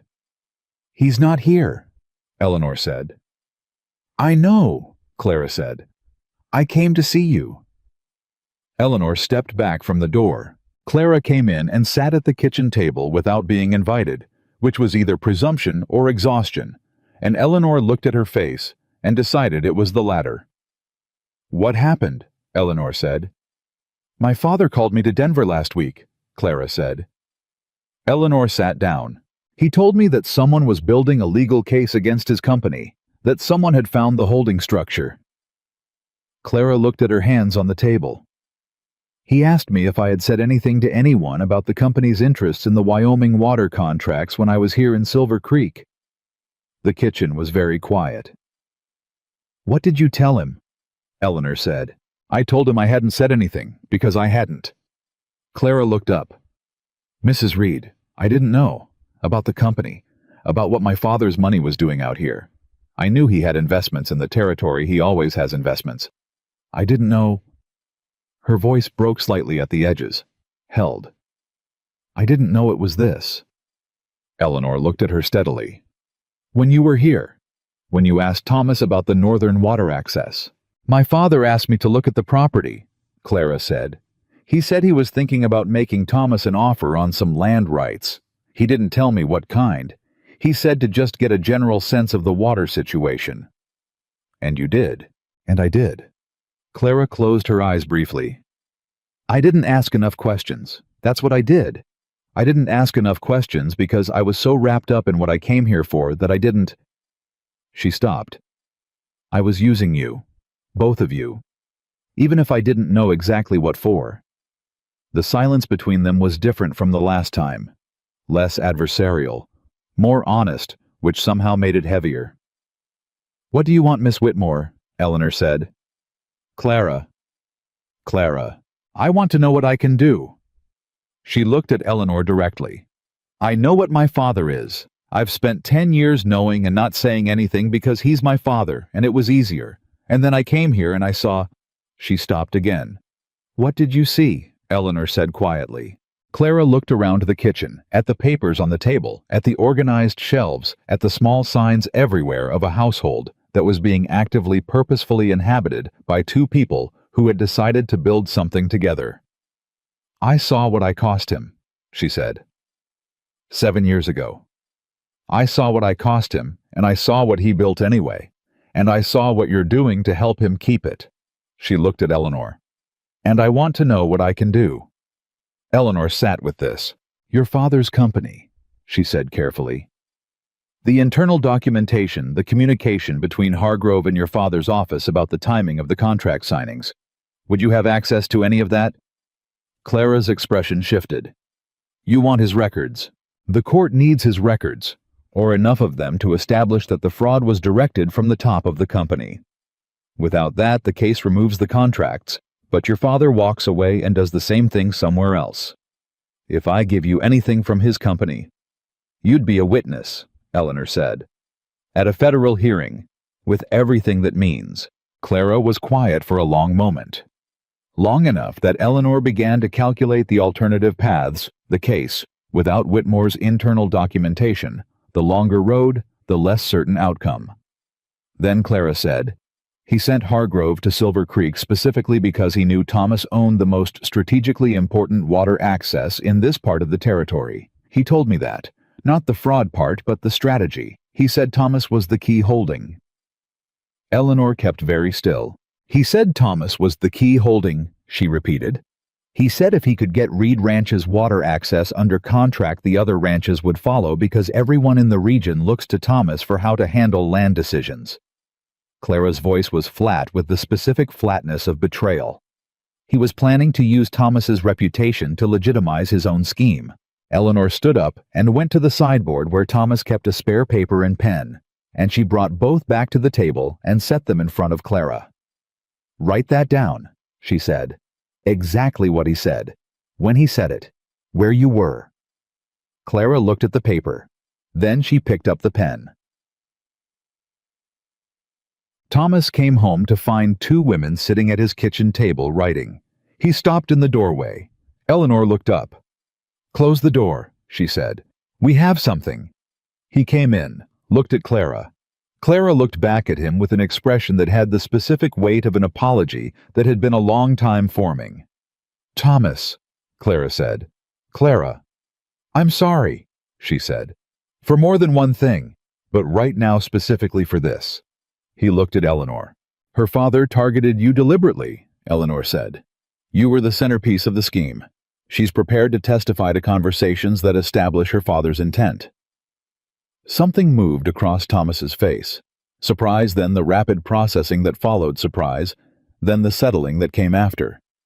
"Clara," he said slowly, "if you testify against your father—" "I know what it means," Clara said. "Your family. I know Thomas." She set the pen down. "But I spent 10 years looking the other way. And I came here, and I met your wife, and I saw what looking the other way had cost everyone." A pause. "I'm done looking the other way." Thomas pulled out a chair and sat down at the table. "Tell me what you have," he said. Eleanor took the pages Clara had written, straightened them, and began to read aloud. Outside, the wind had picked up. Inside, 3 people sat around a kitchen table in Wyoming, and the shape of what was coming, what was actually coming, not the version any of them had imagined when this started, began to clarify itself. It was larger than Eleanor had calculated, harder than Thomas had prepared for, more costly in ways that hadn't been counted yet than anyone at the table fully understood. But it was real. And real, Eleanor had learned, was always better than the alternative. She kept reading. Webb left for Cheyenne the next morning with Clara's written statement in his case and a list of 7 additional items he needed before the federal commission hearing. Eleanor stood on the porch and watched the wagon until she couldn't see it anymore. And then she went back inside and looked at the kitchen table, which still had the ring marks from 4 coffee cups and the indentations in the paper where Clara had pressed the pen too hard in certain places, and she thought, "This is either the thing that saves it or the thing that breaks it. There is no middle ground anymore." Thomas came in behind her. "She'll go back to Denver," he said. "Once she gives the statement, she'll have to face him." "I know. Are you worried about her?" Eleanor considered the question honestly. "I'm worried she'll change her mind before the hearing. Not because she's weak, because what she's agreeing to is genuinely hard, and hard things look different at 3 in the morning than they do at a kitchen table. Webb will keep the statement regardless."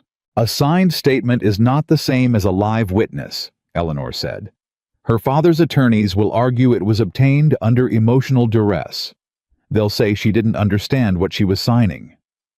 She paused. "Clara needs to walk into that hearing room herself." Thomas was quiet for a moment. "You like her," he said. "Not an accusation, an observation." Eleanor turned to look at him. "I respect her. That's different." "Is it?" "Yes, liking someone is easy. Respecting them costs something." She turned back to the table and began gathering the papers. "I respect what she decided to do. I hope she can hold it. And if she can't, then we fight with what we have without her." Eleanor stacked the papers neatly. "We were always going to have to fight with what we have. Clara's testimony makes the case stronger. It doesn't make the case." Thomas put his hand flat on the stack of papers before she could move them. She looked up. "Eleanor," he said, "I need to say something." "All right." "When I found out my name was the centerpiece of their scheme, that they specifically targeted this ranch, my reputation, I wanted to be the one to handle it. To ride to Denver and confront Whitmore directly and settle it the way things used to get settled out here." She waited. "And then I sat at this table, and I watched you read Clara's statement aloud, and I understood that the way I wanted to handle it would have destroyed everything we've built instead of protecting it." He looked at her steadily. "You kept me from making the wrong move. You've been doing that since you got here." She held his gaze. "You kept yourself from making the wrong move. I just gave you a better option." "That's not a small thing." "No," she agreed.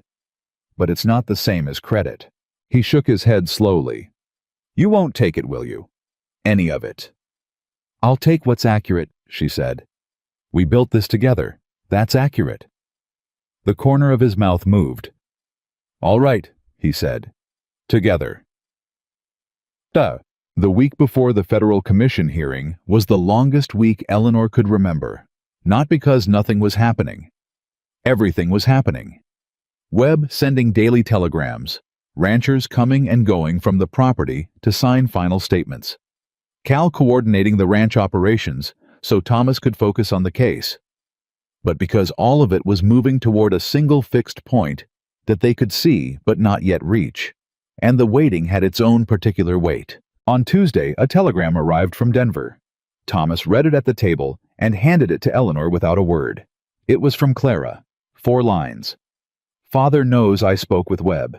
He has retained Alderman and Cross. A pause in the message, the kind that came from the space between telegraph lines. I am not changing my testimony. Coming to Cheyenne Thursday. Eleanor set the telegram down. Alderman and Cross, Thomas said. I don't know the firm. Webb will. Thomas went to the telegraph office. Came back an hour later with an expression that she read immediately and accurately. Tell me, she said. Alderman and Cross are the most aggressive contract defense firm in the territory, he said. Webb says they've overturned 3 federal commission decisions in the last 5 years. They specialize in what he called, Thomas checked the telegram, procedural displacement. Which means what? They find technical problems with how the case was built and use them to get it dismissed before the evidence is heard. She absorbed this. What technical problems do we have? Webb says our case is clean. But clean and untouchable are different things. He sat down. They're going to look at every signature, every date, every piece of testimony, and find anything they can use. Then Webb needs to go through everything again before Thursday. She was already standing. I'll wire him. He needs to do a full procedural review tonight. Eleanor. Tonight, she said. Not tomorrow. Tonight, while there's still time to fix anything that needs fixing. She was at the door. You haven't eaten since this morning, Thomas said. She stopped. I'll eat after I send the wire. You'll eat before, he said.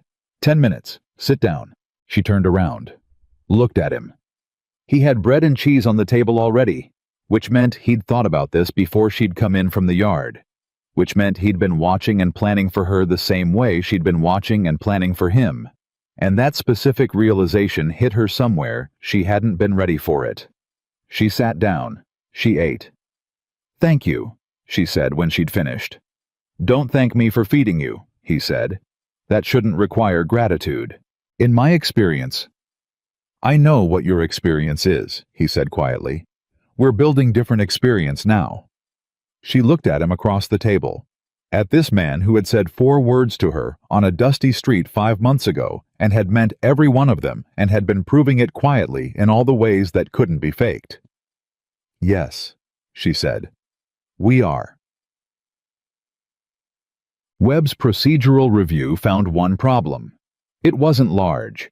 It was the kind of thing that would only matter if the opposing attorneys were specifically looking for it, which Alderman and Cross absolutely would be the date.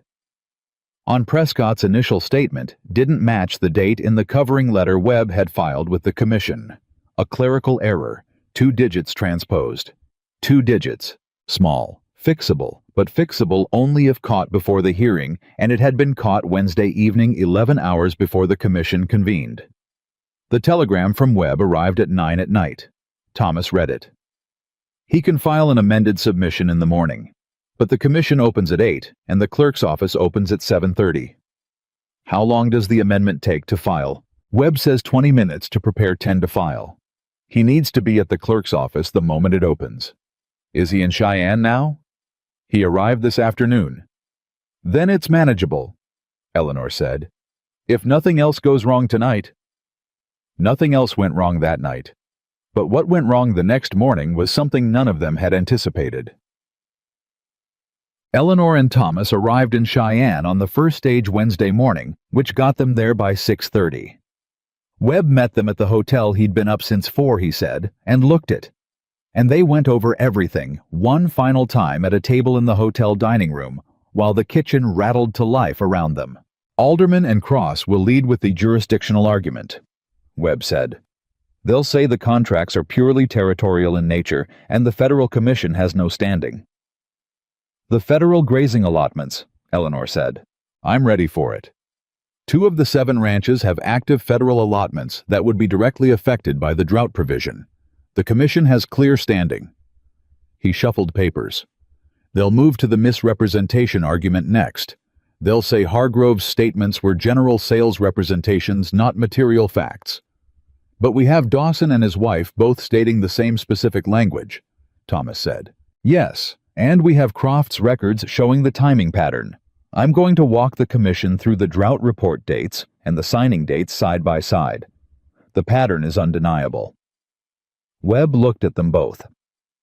Clara's testimony is the capstone. If she holds, if she walks in there and says clearly what she told us, it establishes that the misrepresentation was directed and intentional, not incidental. That's the difference between a contract dispute and a fraud case. "Have you spoken to her this morning?" Eleanor asked. "I sent a message to her hotel at 6. No answer yet." The three of them looked at each other.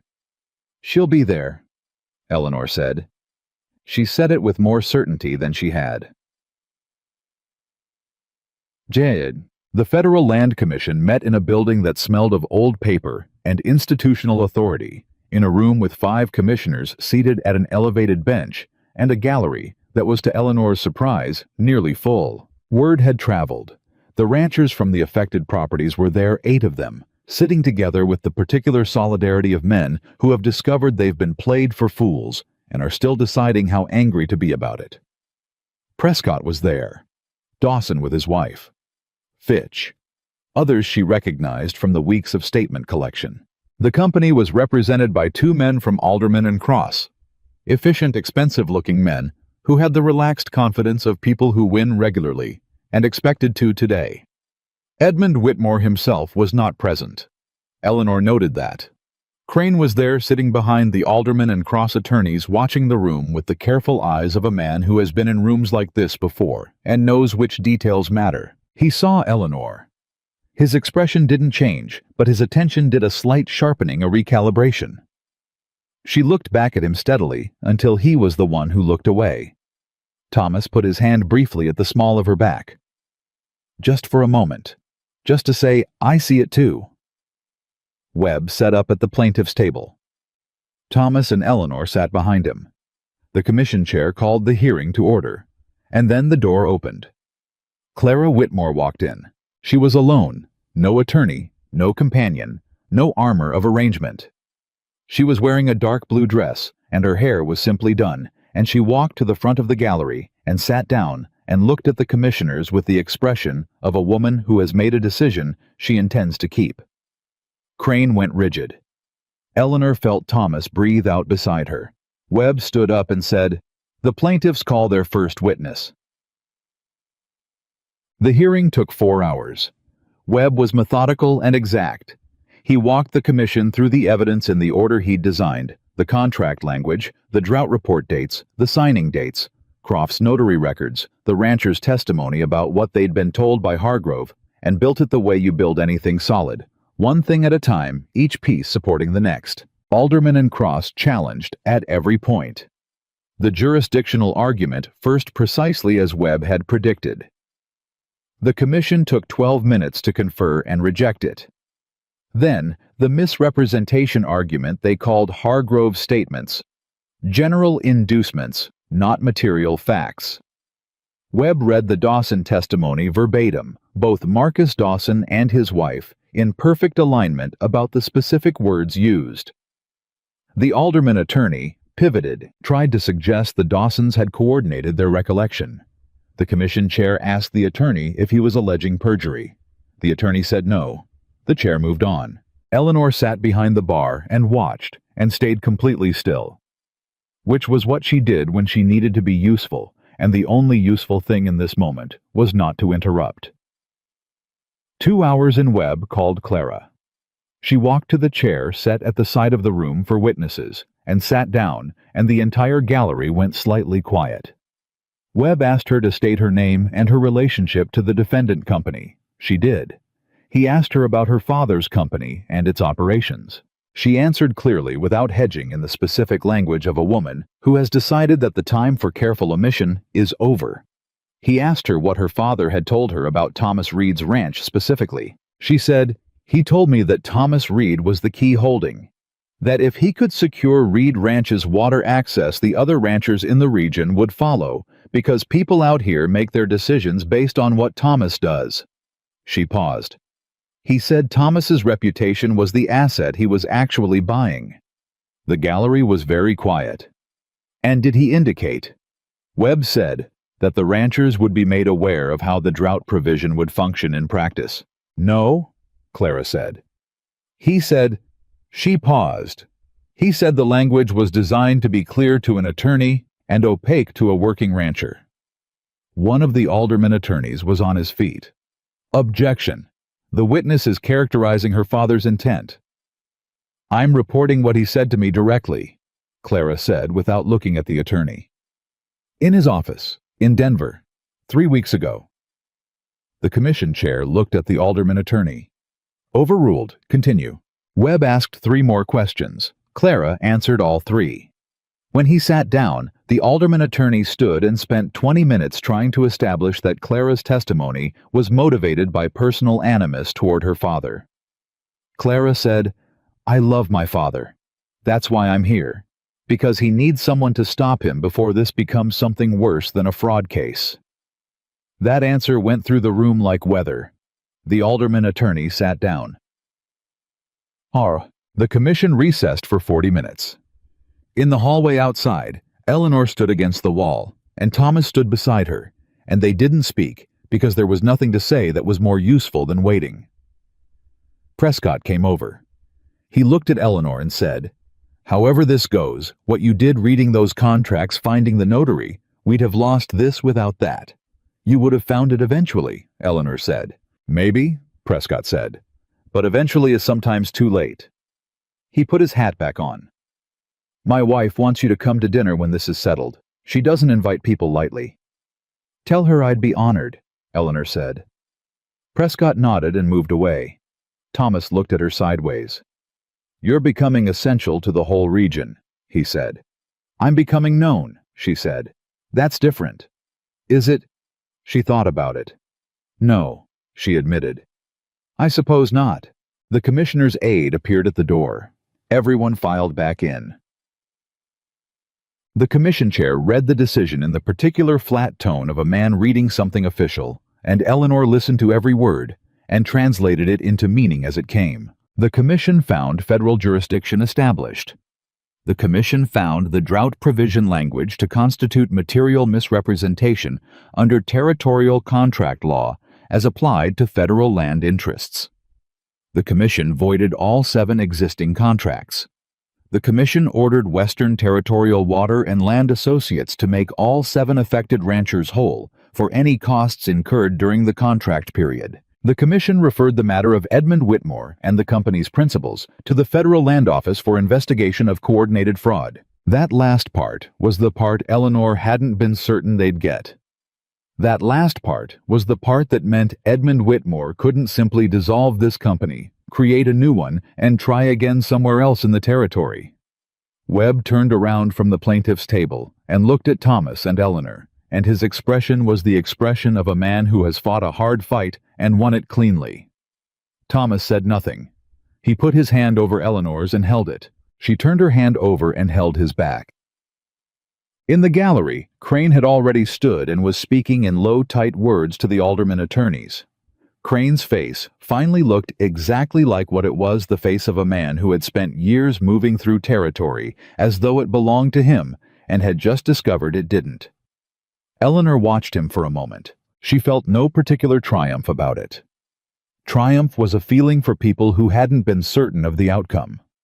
She had been working toward this specific end for 8 weeks, with the specific conviction of a woman who knew what she had and knew what it meant, and now the thing had happened the way it was supposed to happen, and what she felt was not triumph, but the clean, substantial satisfaction of work completed correctly.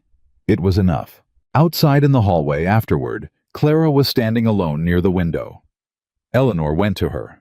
Clara looked up.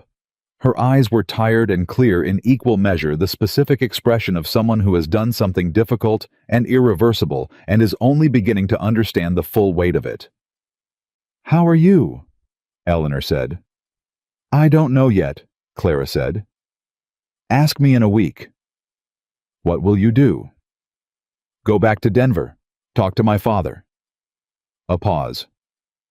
"He's going to be furious." "Yes, and then he's going to be frightened." Clara's mouth tightened slightly. "That's worse with him. The fury I can handle. The frightened version of him is harder." Do you have people in Denver friends' family beyond your father? Some. Clara looked at her. Mrs. Reed. Eleanor. Clara was quiet for a moment. Eleanor, I need to ask you something. Ask. When you were in there listening to me testify about what my father said, what he did, were you angry at me for what I was part of, even without knowing? Eleanor thought about it honestly. No, she said. I was watching you hold to something hard. It's difficult to be angry at someone doing that. Clara looked at her with something that was gratitude and something else underneath it, a recognition of the kind that happens rarely between people who have seen each other at an uncomfortable proximity and found the result was not what they expected. You're not what I thought you were, Clara said, for the third time. But it meant something different every time she said it, and this time it meant the most. Neither are you, Eleanor said. Clara almost smiled, the real version, not the arranged one. Take care of him, she said quietly. He takes care of himself, Eleanor said. I just work beside him. I know. That's what I mean. Clara picked up her bag. Goodbye, Eleanor. Goodbye, Clara. She walked away down the hallway, and Eleanor watched her go and thought, she's going to be all right. She didn't know exactly why she believed that, but she did. Some people you could see the steel in even when they were at their most uncertain, and Clara Whitmore had steel that she'd only just started learning how to use. It would hold.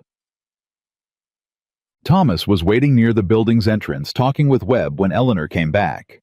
Webb looked satisfied in the thorough way of attorneys who have done their best work. Thomas looked at Eleanor when she appeared, and something in his face shifted, relaxed maybe, or opened like a man who had been holding something and has finally put it down. She all right, he said. She will be. Webb shook both their hands. I'll handle the follow-up filings. The ranchers will get their notifications within the week. The Federal Land Office referral will take longer. That process has its own timeline, but it's moving. He looked at them both. You built a good case, both of you. This was not a small thing you did. We had good material to work with, Eleanor said. Honest people who were willing to say what happened. Half the cases I lose are lost because honest people won't say what happened, Webb said. Never take that for granted. He left them at the steps. Thomas and Eleanor stood in the afternoon light of Cheyenne with the noise of the street around them and the particular silence that settles between two people after something large has ended. What do you want to do? Thomas said. What do you mean? We have a few hours before the evening stage. What do you want to do with them? She looked at him. I want to walk somewhere, not talk about water rights or contracts or commission procedure. I want to walk and not think about any of it for 2 hours. I know a good street, he said. Then show me. He offered his arm, not the careful half gesture she'd grown used to in Silver Creek, where he'd always been conscious of being seen and what being seen together meant for her, but the full, unhesitating offer of a man who had stopped factoring that calculation in. She took it. They walked. He told her things on that walk that she understood he didn't often tell anyone. About the ranch in the early years before it was profitable, the winters he'd been genuinely unsure they'd come through with the herd intact the spring, when the creek had flooded and taken out a full season's fence line, and he'd rebuilt it alone because he hadn't had money for help. About his father's last years, and the particular grief of watching a strong man become small. About the 3 years after Clara left, which he described not with bitterness, but with the careful honesty of a man who has fully looked at a hard time and stopped needing to defend himself about it. I thought I was done with that part of life, he said. The part where you let someone in. What changed your mind? A letter from Ohio that told me the truth instead of trying to sell me something. She looked at the street ahead of them.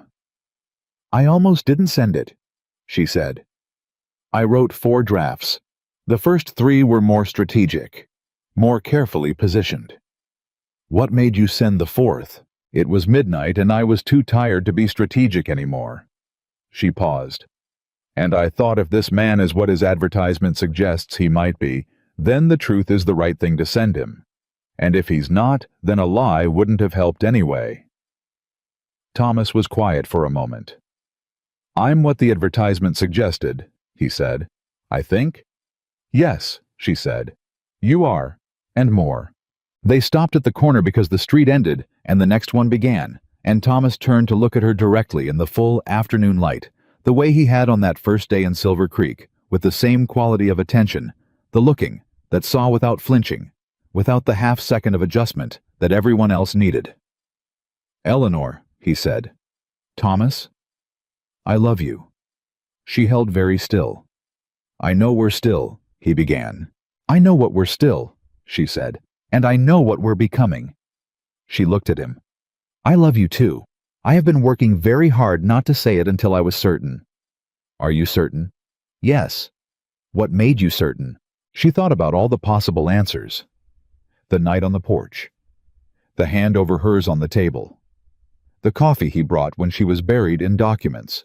The way he'd gone still when she said we built this together, and had not argued with her, had not redirected or deflected, had simply accepted it as true. You treat me like someone who has always deserved to be here, she said. Not like someone you're making allowances for. Not like someone you're being patient with. Like someone who was always supposed to arrive. He looked at her for a long moment. You were, he said. I just didn't know it until you got there. She reached up and put her hand against his face. The gesture she had never allowed herself, the one she had held back, because it required a certainty she hadn't trusted herself to have. His face was warm and real and exactly as it was, and he covered her hand with his without moving, without making more of it than it was, which was how he did everything. Take me home, she said. Yes, he said. The stage back to Silver Creek left at 5 o'clock, and they were on it, sitting close the way people sit when they've stopped negotiating the distance between them and Eleanor, watched Wyoming go past the window in the long gold of late afternoon, and thought about the woman who had stepped off a different stage 7 months ago and apologized for existing. That woman was still her. She hadn't become someone different. She still had the birthmark and the history and all the years of learning to navigate a world that noticed her face before it noticed her. That hadn't changed and wouldn't. But something else had. She had stopped apologizing. Not in a dramatic, declared way. Not in the way of someone who had decided to perform a different version of themselves. In the quiet, solid way of a woman who had built something real alongside another person, and had learned in the building of it that she had always been enough, that the world's failure to see that had been the world's failure, not hers. It had taken 25 years and 900 miles, and one man who read an honest letter at midnight in Ohio and wrote back. She would take it. Thomas's shoulder was warm against hers. She closed her eyes. She did not think about water rights, or federal commissions, or Edmund Whitmore's attorneys. She thought about a place on the North Range where you could see 4 mountain peaks that Thomas had never shown anyone, and had been saving for someone who deserved to see it. She thought about how he had said she was that person. She thought about how she was beginning to believe him. That was the biggest thing.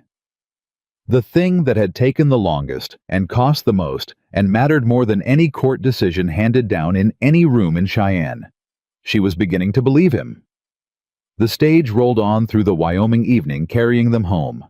The notifications went out to the 7 ranchers the following week, exactly as Webb had promised. Eleanor was in the kitchen when Prescott rode over to tell them he'd received his. He came to the door with his hat in his hands and a look on his face that she hadn't seen on him before. Something loosened, something that had been clenched for months and had finally let go. It's done, he said. It's done. Thomas confirmed. Prescott looked at Eleanor. My wife sent this. He held out a jar of preserved peaches. She said to tell you she'd never met a woman who read faster or thought straighter. Eleanor took the jar. Tell her that's the finest compliment I've received in Wyoming. I'll tell her. He put his hat back on. Dinner still stands. Saturday, if you're willing. We're willing, Thomas said. Prescott rode out. Thomas turned to look at Eleanor, and she was already setting the jar on the shelf in the particular way she had of absorbing good things carefully, without making too much of them, as though joy were a thing that needed to be handled gently, or it would startle and leave. Eleanor, he said. I know, she said. I didn't say anything. You were going to say that it's over and we should take a breath. A pause. I was going to say, you should be proud of yourself. She turned around. He was leaning against the doorframe with his arms crossed, looking at her with that expression she had finally found the right word for. It had taken her 7 months. The word was home. He looked at her the way a place looks when you've been away from it long enough to know what it means. I'm proud of what we did, she said. That's not the same thing. No, but it's what I have right now. She looked at him. Give me time. I've got nothing but time, he said. Captain. The federal investigation into Edmund Whitmore opened 3 weeks after the commission hearing, and Webb wrote with the news on a Thursday that was otherwise ordinary. Eleanor had been mending fence with Cal because 2 of the hands were down with a winter cold, and the work didn't stop because people were sick. She read the letter at the table when she came in, and then read it again to make sure she'd understood it correctly. Webb says the Federal Land Office found 2 other territories where Whitmore's companies ran the same scheme, she told Thomas at supper. Colorado and Montana, different company names, same contract structure, same notary approach. Thomas set his fork down. How many ranchers? 23 total across 3 territories. He was quiet. Webb says the federal case is going to be significant, Eleanor said. He used the word significant 3 times in one letter, which I think means he's trying not to use the word large. Clara, Thomas said. Yes, she's going to be central to the federal case now, not just the commission hearing. Webb says she'll need her own attorney. Does she have one? He doesn't know. He's trying to reach her in Denver. Thomas pushed back from the table. I need to send a wire. To Clara. To Porter, my friend in Denver. The one who warned us she was coming the first time. He was already standing. Porter knows good attorneys in Denver. Clara shouldn't be walking into a federal case without someone in her corner. Eleanor looked at him. What? He said. Nothing, she said. Go send the wire. He went. Eleanor sat at the table and thought about the particular quality of a man who, in the middle of managing the fallout of something done to him, stopped to make sure the person who'd helped set it right had what she needed. She thought about that for a long time. Kick. Porter came through. Clara had an attorney by the end of the week, a woman which was unusual enough in Denver that Webb mentioned it twice in his follow-up letter, and which Eleanor thought was probably exactly right for Clara's particular situation. Someone who understood what it cost to stand up against a powerful man when that man was your father. A letter came from Clara herself 10 days later. Short. Clara's handwriting was precise and controlled, and gave almost nothing away, which meant Eleanor read between every line. Dear Eleanor, the attorney Mr. Porter found is named Margaret Hale. She is formidable. My father is not speaking to me. I am finding this easier than I expected and harder than I expected simultaneously, which I gather is how these things go. I wanted you to know that I don't regret it. The testimony, any of it, I think that matters, so I'm telling you. Clara. Eleanor read it twice, and then wrote back the same day, which was not something she did reflexively. She was not a reflexive letter writer, had always been deliberate about correspondence, but the letter deserved an answer the same day. She wrote, The fact that you don't regret it is everything. Hold that. The rest will arrange itself around it. She sealed it and gave it to Thomas to take to town. He came back that evening and said, You wrote to her. Yes. Good, he said, and didn't ask what she'd said. The North Range ride happened on a Saturday in late October, when the air had the cold clarity of a sky that has decided to be serious about winter. Thomas had mentioned it the morning before. Tomorrow, if the weather holds. She had said, the weather will hold. She had no particular reason to believe that. She simply needed it to be true, and so she said it. The weather held. They rode 2 hours out from the ranch into territory Eleanor hadn't yet covered, and the land changed as they went, opened up in ways that made her understand what Thomas had meant about the East and the green, and the year it took to stop missing it. This wasn't green. This was something else. something that required different eyes. She had been developing those eyes, she realized, without noticing. Thomas stopped his horse. She stopped beside him, and she saw it. She had not expected to be affected by it. She was a practical woman, and she had been in Wyoming long enough to understand that its landscapes required a different kind of response than Ohio's, and she had been managing that adjustment with the measured approach she brought to most things. She was not managing it now. 4 mountain peaks, the way he'd said, but the word peaks was insufficient, the way most words were insufficient for the actual scale of the thing.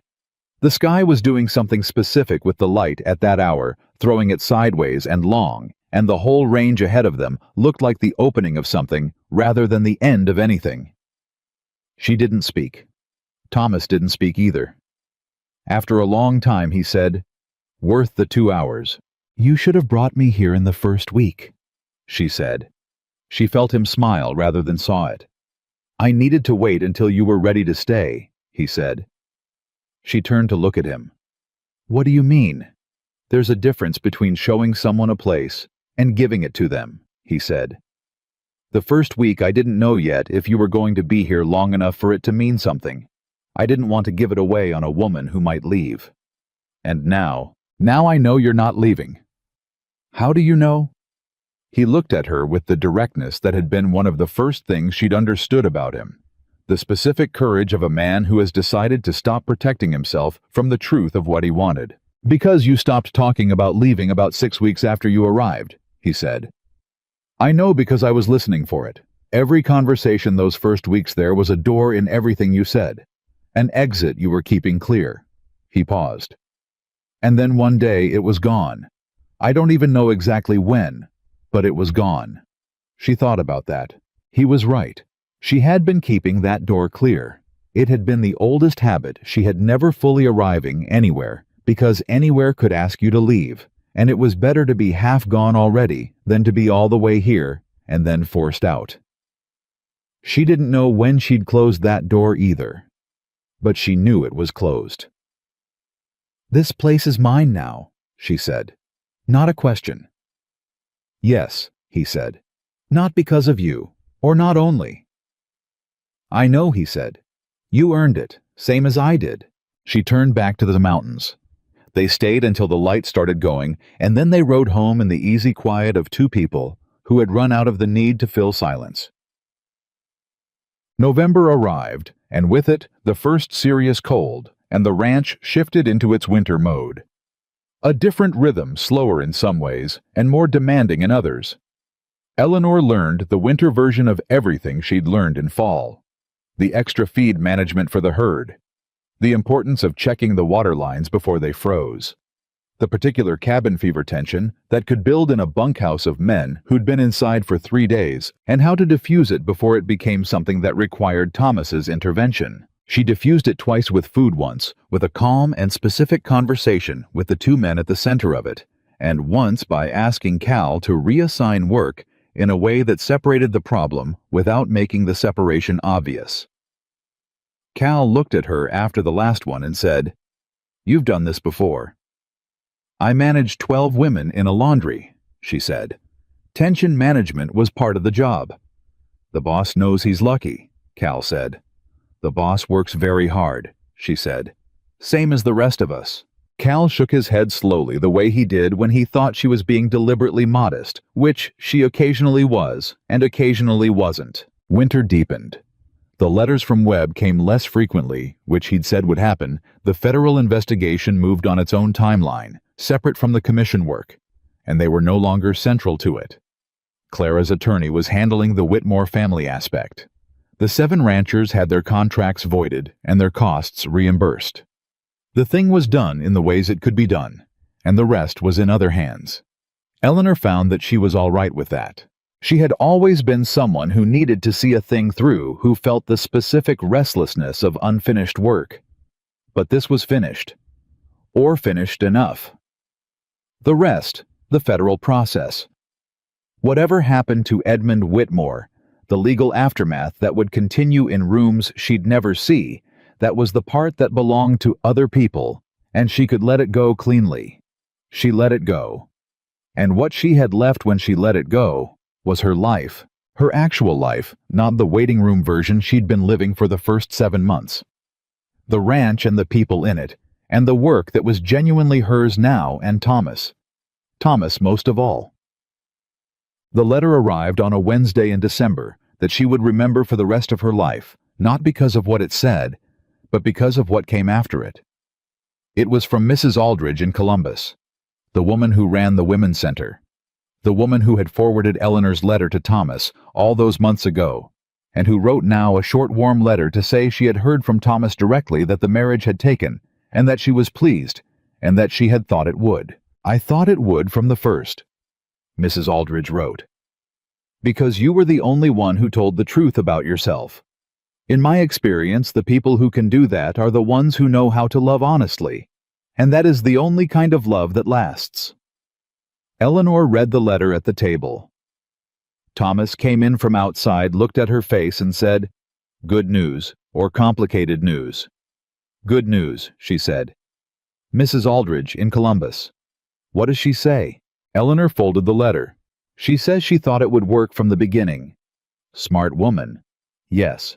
She set the letter down. "Thomas." "Yes." "She says the reason she thought it would work was that I told the truth about myself in the letter." He poured coffee and sat down across from her. "She's right. She says people who can do that are the ones who know how to love honestly." Eleanor looked at him. "I want you to know that I didn't know how to love honestly before I came here. I knew how to be honest. That's different. Honesty without love is just accuracy. It doesn't cost anything." He was listening with his full attention, the way he always listened when she said something that mattered. "I learned the other part here," she said. "The part where honesty costs something because you're telling the truth to someone you can't afford to lose." She paused. "You're the first person I haven't been able to afford to lose. I thought you should know that." He set his cup down. He said, "Eleanor." "Yes." "Come here." She stood up and came around the table, and he stood to meet her and put both arms around her, the way he had never quite done before. Not the careful gestures of a man managing his own hope, but the full unreserved hold of a man who has stopped managing anything. She pressed her face against his shoulder. She didn't touch her cheek. She didn't check herself. She didn't do any of the things she had spent 25 years doing automatically, the constant small self-monitoring of a woman who had learned to take up as little space as possible. She just stood there, in her own kitchen, in her own home, in the arms of a man who had read an honest letter at midnight and written back and meant every word of every letter after. "You're not going anywhere," he said into her hair. Not a question. "No," she said. "Good," he said. "Because I've been building this place for a long time, and it finally feels like it's the right size." She laughed. An actual laugh, surprised out of her, the kind that didn't ask permission first. He held on.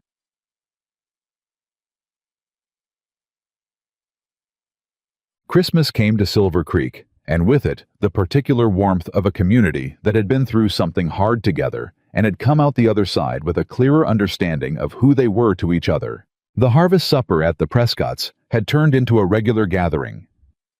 Eleanor and Thomas the Prescotts, the Dawsons, Fitch and his wife Martha Howell from the general store, and her husband.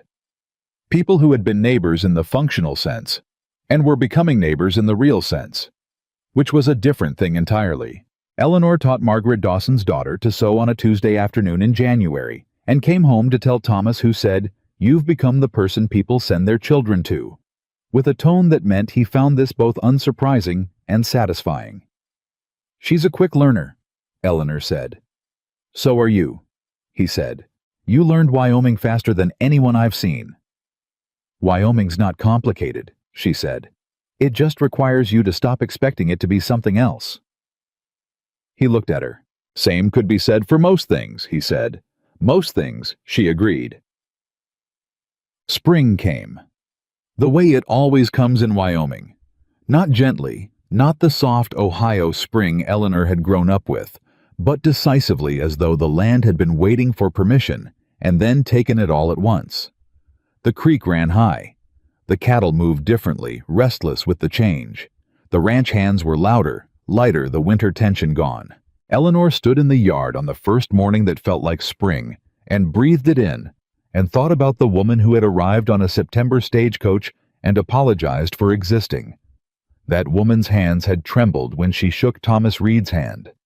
These hands, her hands now, the same hands, but different inside, were still. She heard the yard door, and Thomas came out and stood beside her. "Good morning," he said. "Good morning." They stood in the spring-smelling air and didn't say anything for a moment. "Webb wrote," Thomas said. "Edmund Whitmore entered a plea agreement with the Federal Land Office. The company's assets in all 3 territories are being liquidated to repay the affected ranchers." Eleanor absorbed this. All 23. All 23. Plus penalties. And Whitmore barred from land and water rights dealing in the territories for 15 years. Webb says that's the practical equivalent of the end of his business given his age. She nodded slowly. "Clara," she said. "Webb says she's been formally cleared of any involvement. Her testimony is cited in the agreement as materially contributing to the resolution." Thomas paused. She did it. She held. Eleanor thought about a woman in a blue dress walking into a federal hearing room, alone with no armor except the truth she'd decided to tell. "I knew she would," she said. "Did you—" "She had steel," Eleanor said. "She just hadn't used it before." He was quiet for a moment. Then he said, "I want to ask you something." "Ask." "Last fall, when I took you to the North Range, I told you I'd waited because I needed to know you were staying." "Yes. I want to ask you the same question I should have asked you then." He turned to look at her fully. "Eleanor Reed, are you happy?" She looked at him. The question was so direct and so— Thomas, no framing, no prelude, no protective qualification. Just the question he actually wanted answered. She thought about all the possible answers. The accurate ones, the careful ones, the ones that hedged because she had spent 25 years hedging as a survival strategy.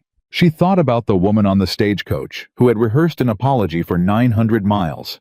She thought about the first night in this house pressing her hand to her cheek in a strange room in Wyoming, telling herself she was still herself, still here. She thought about documents spread on a kitchen table, and a man who asked her opinion and then used it, and hands held on a porch under a sky full of impossible stars, and a letter from Columbus that said the people who tell the truth about themselves are the ones who know how to love honestly. She thought about a laugh that didn't ask permission. "Yes," she said, "I am. Not despite everything. Not despite anything," she said. "Because of all of it. Every part." He nodded. The slow single nod she had come to understand was his version of everything he couldn't quite say. Then he reached over and took her hand the way he did now, without thinking, without the deliberateness of the early months, without the careful calculation of the appropriate moment. Just reached over and took it, because she was there, and it was morning, and this was their life. She held on. And Eleanor Hayes, Eleanor Reed, who had spent 25 years believing she was a mistake. The world kept making stood in the Wyoming spring, with her husband's hand in hers, and understood fully and finally, without qualification or condition, that she had never been a mistake. She had been the answer. She just had to travel 900 miles to find the question.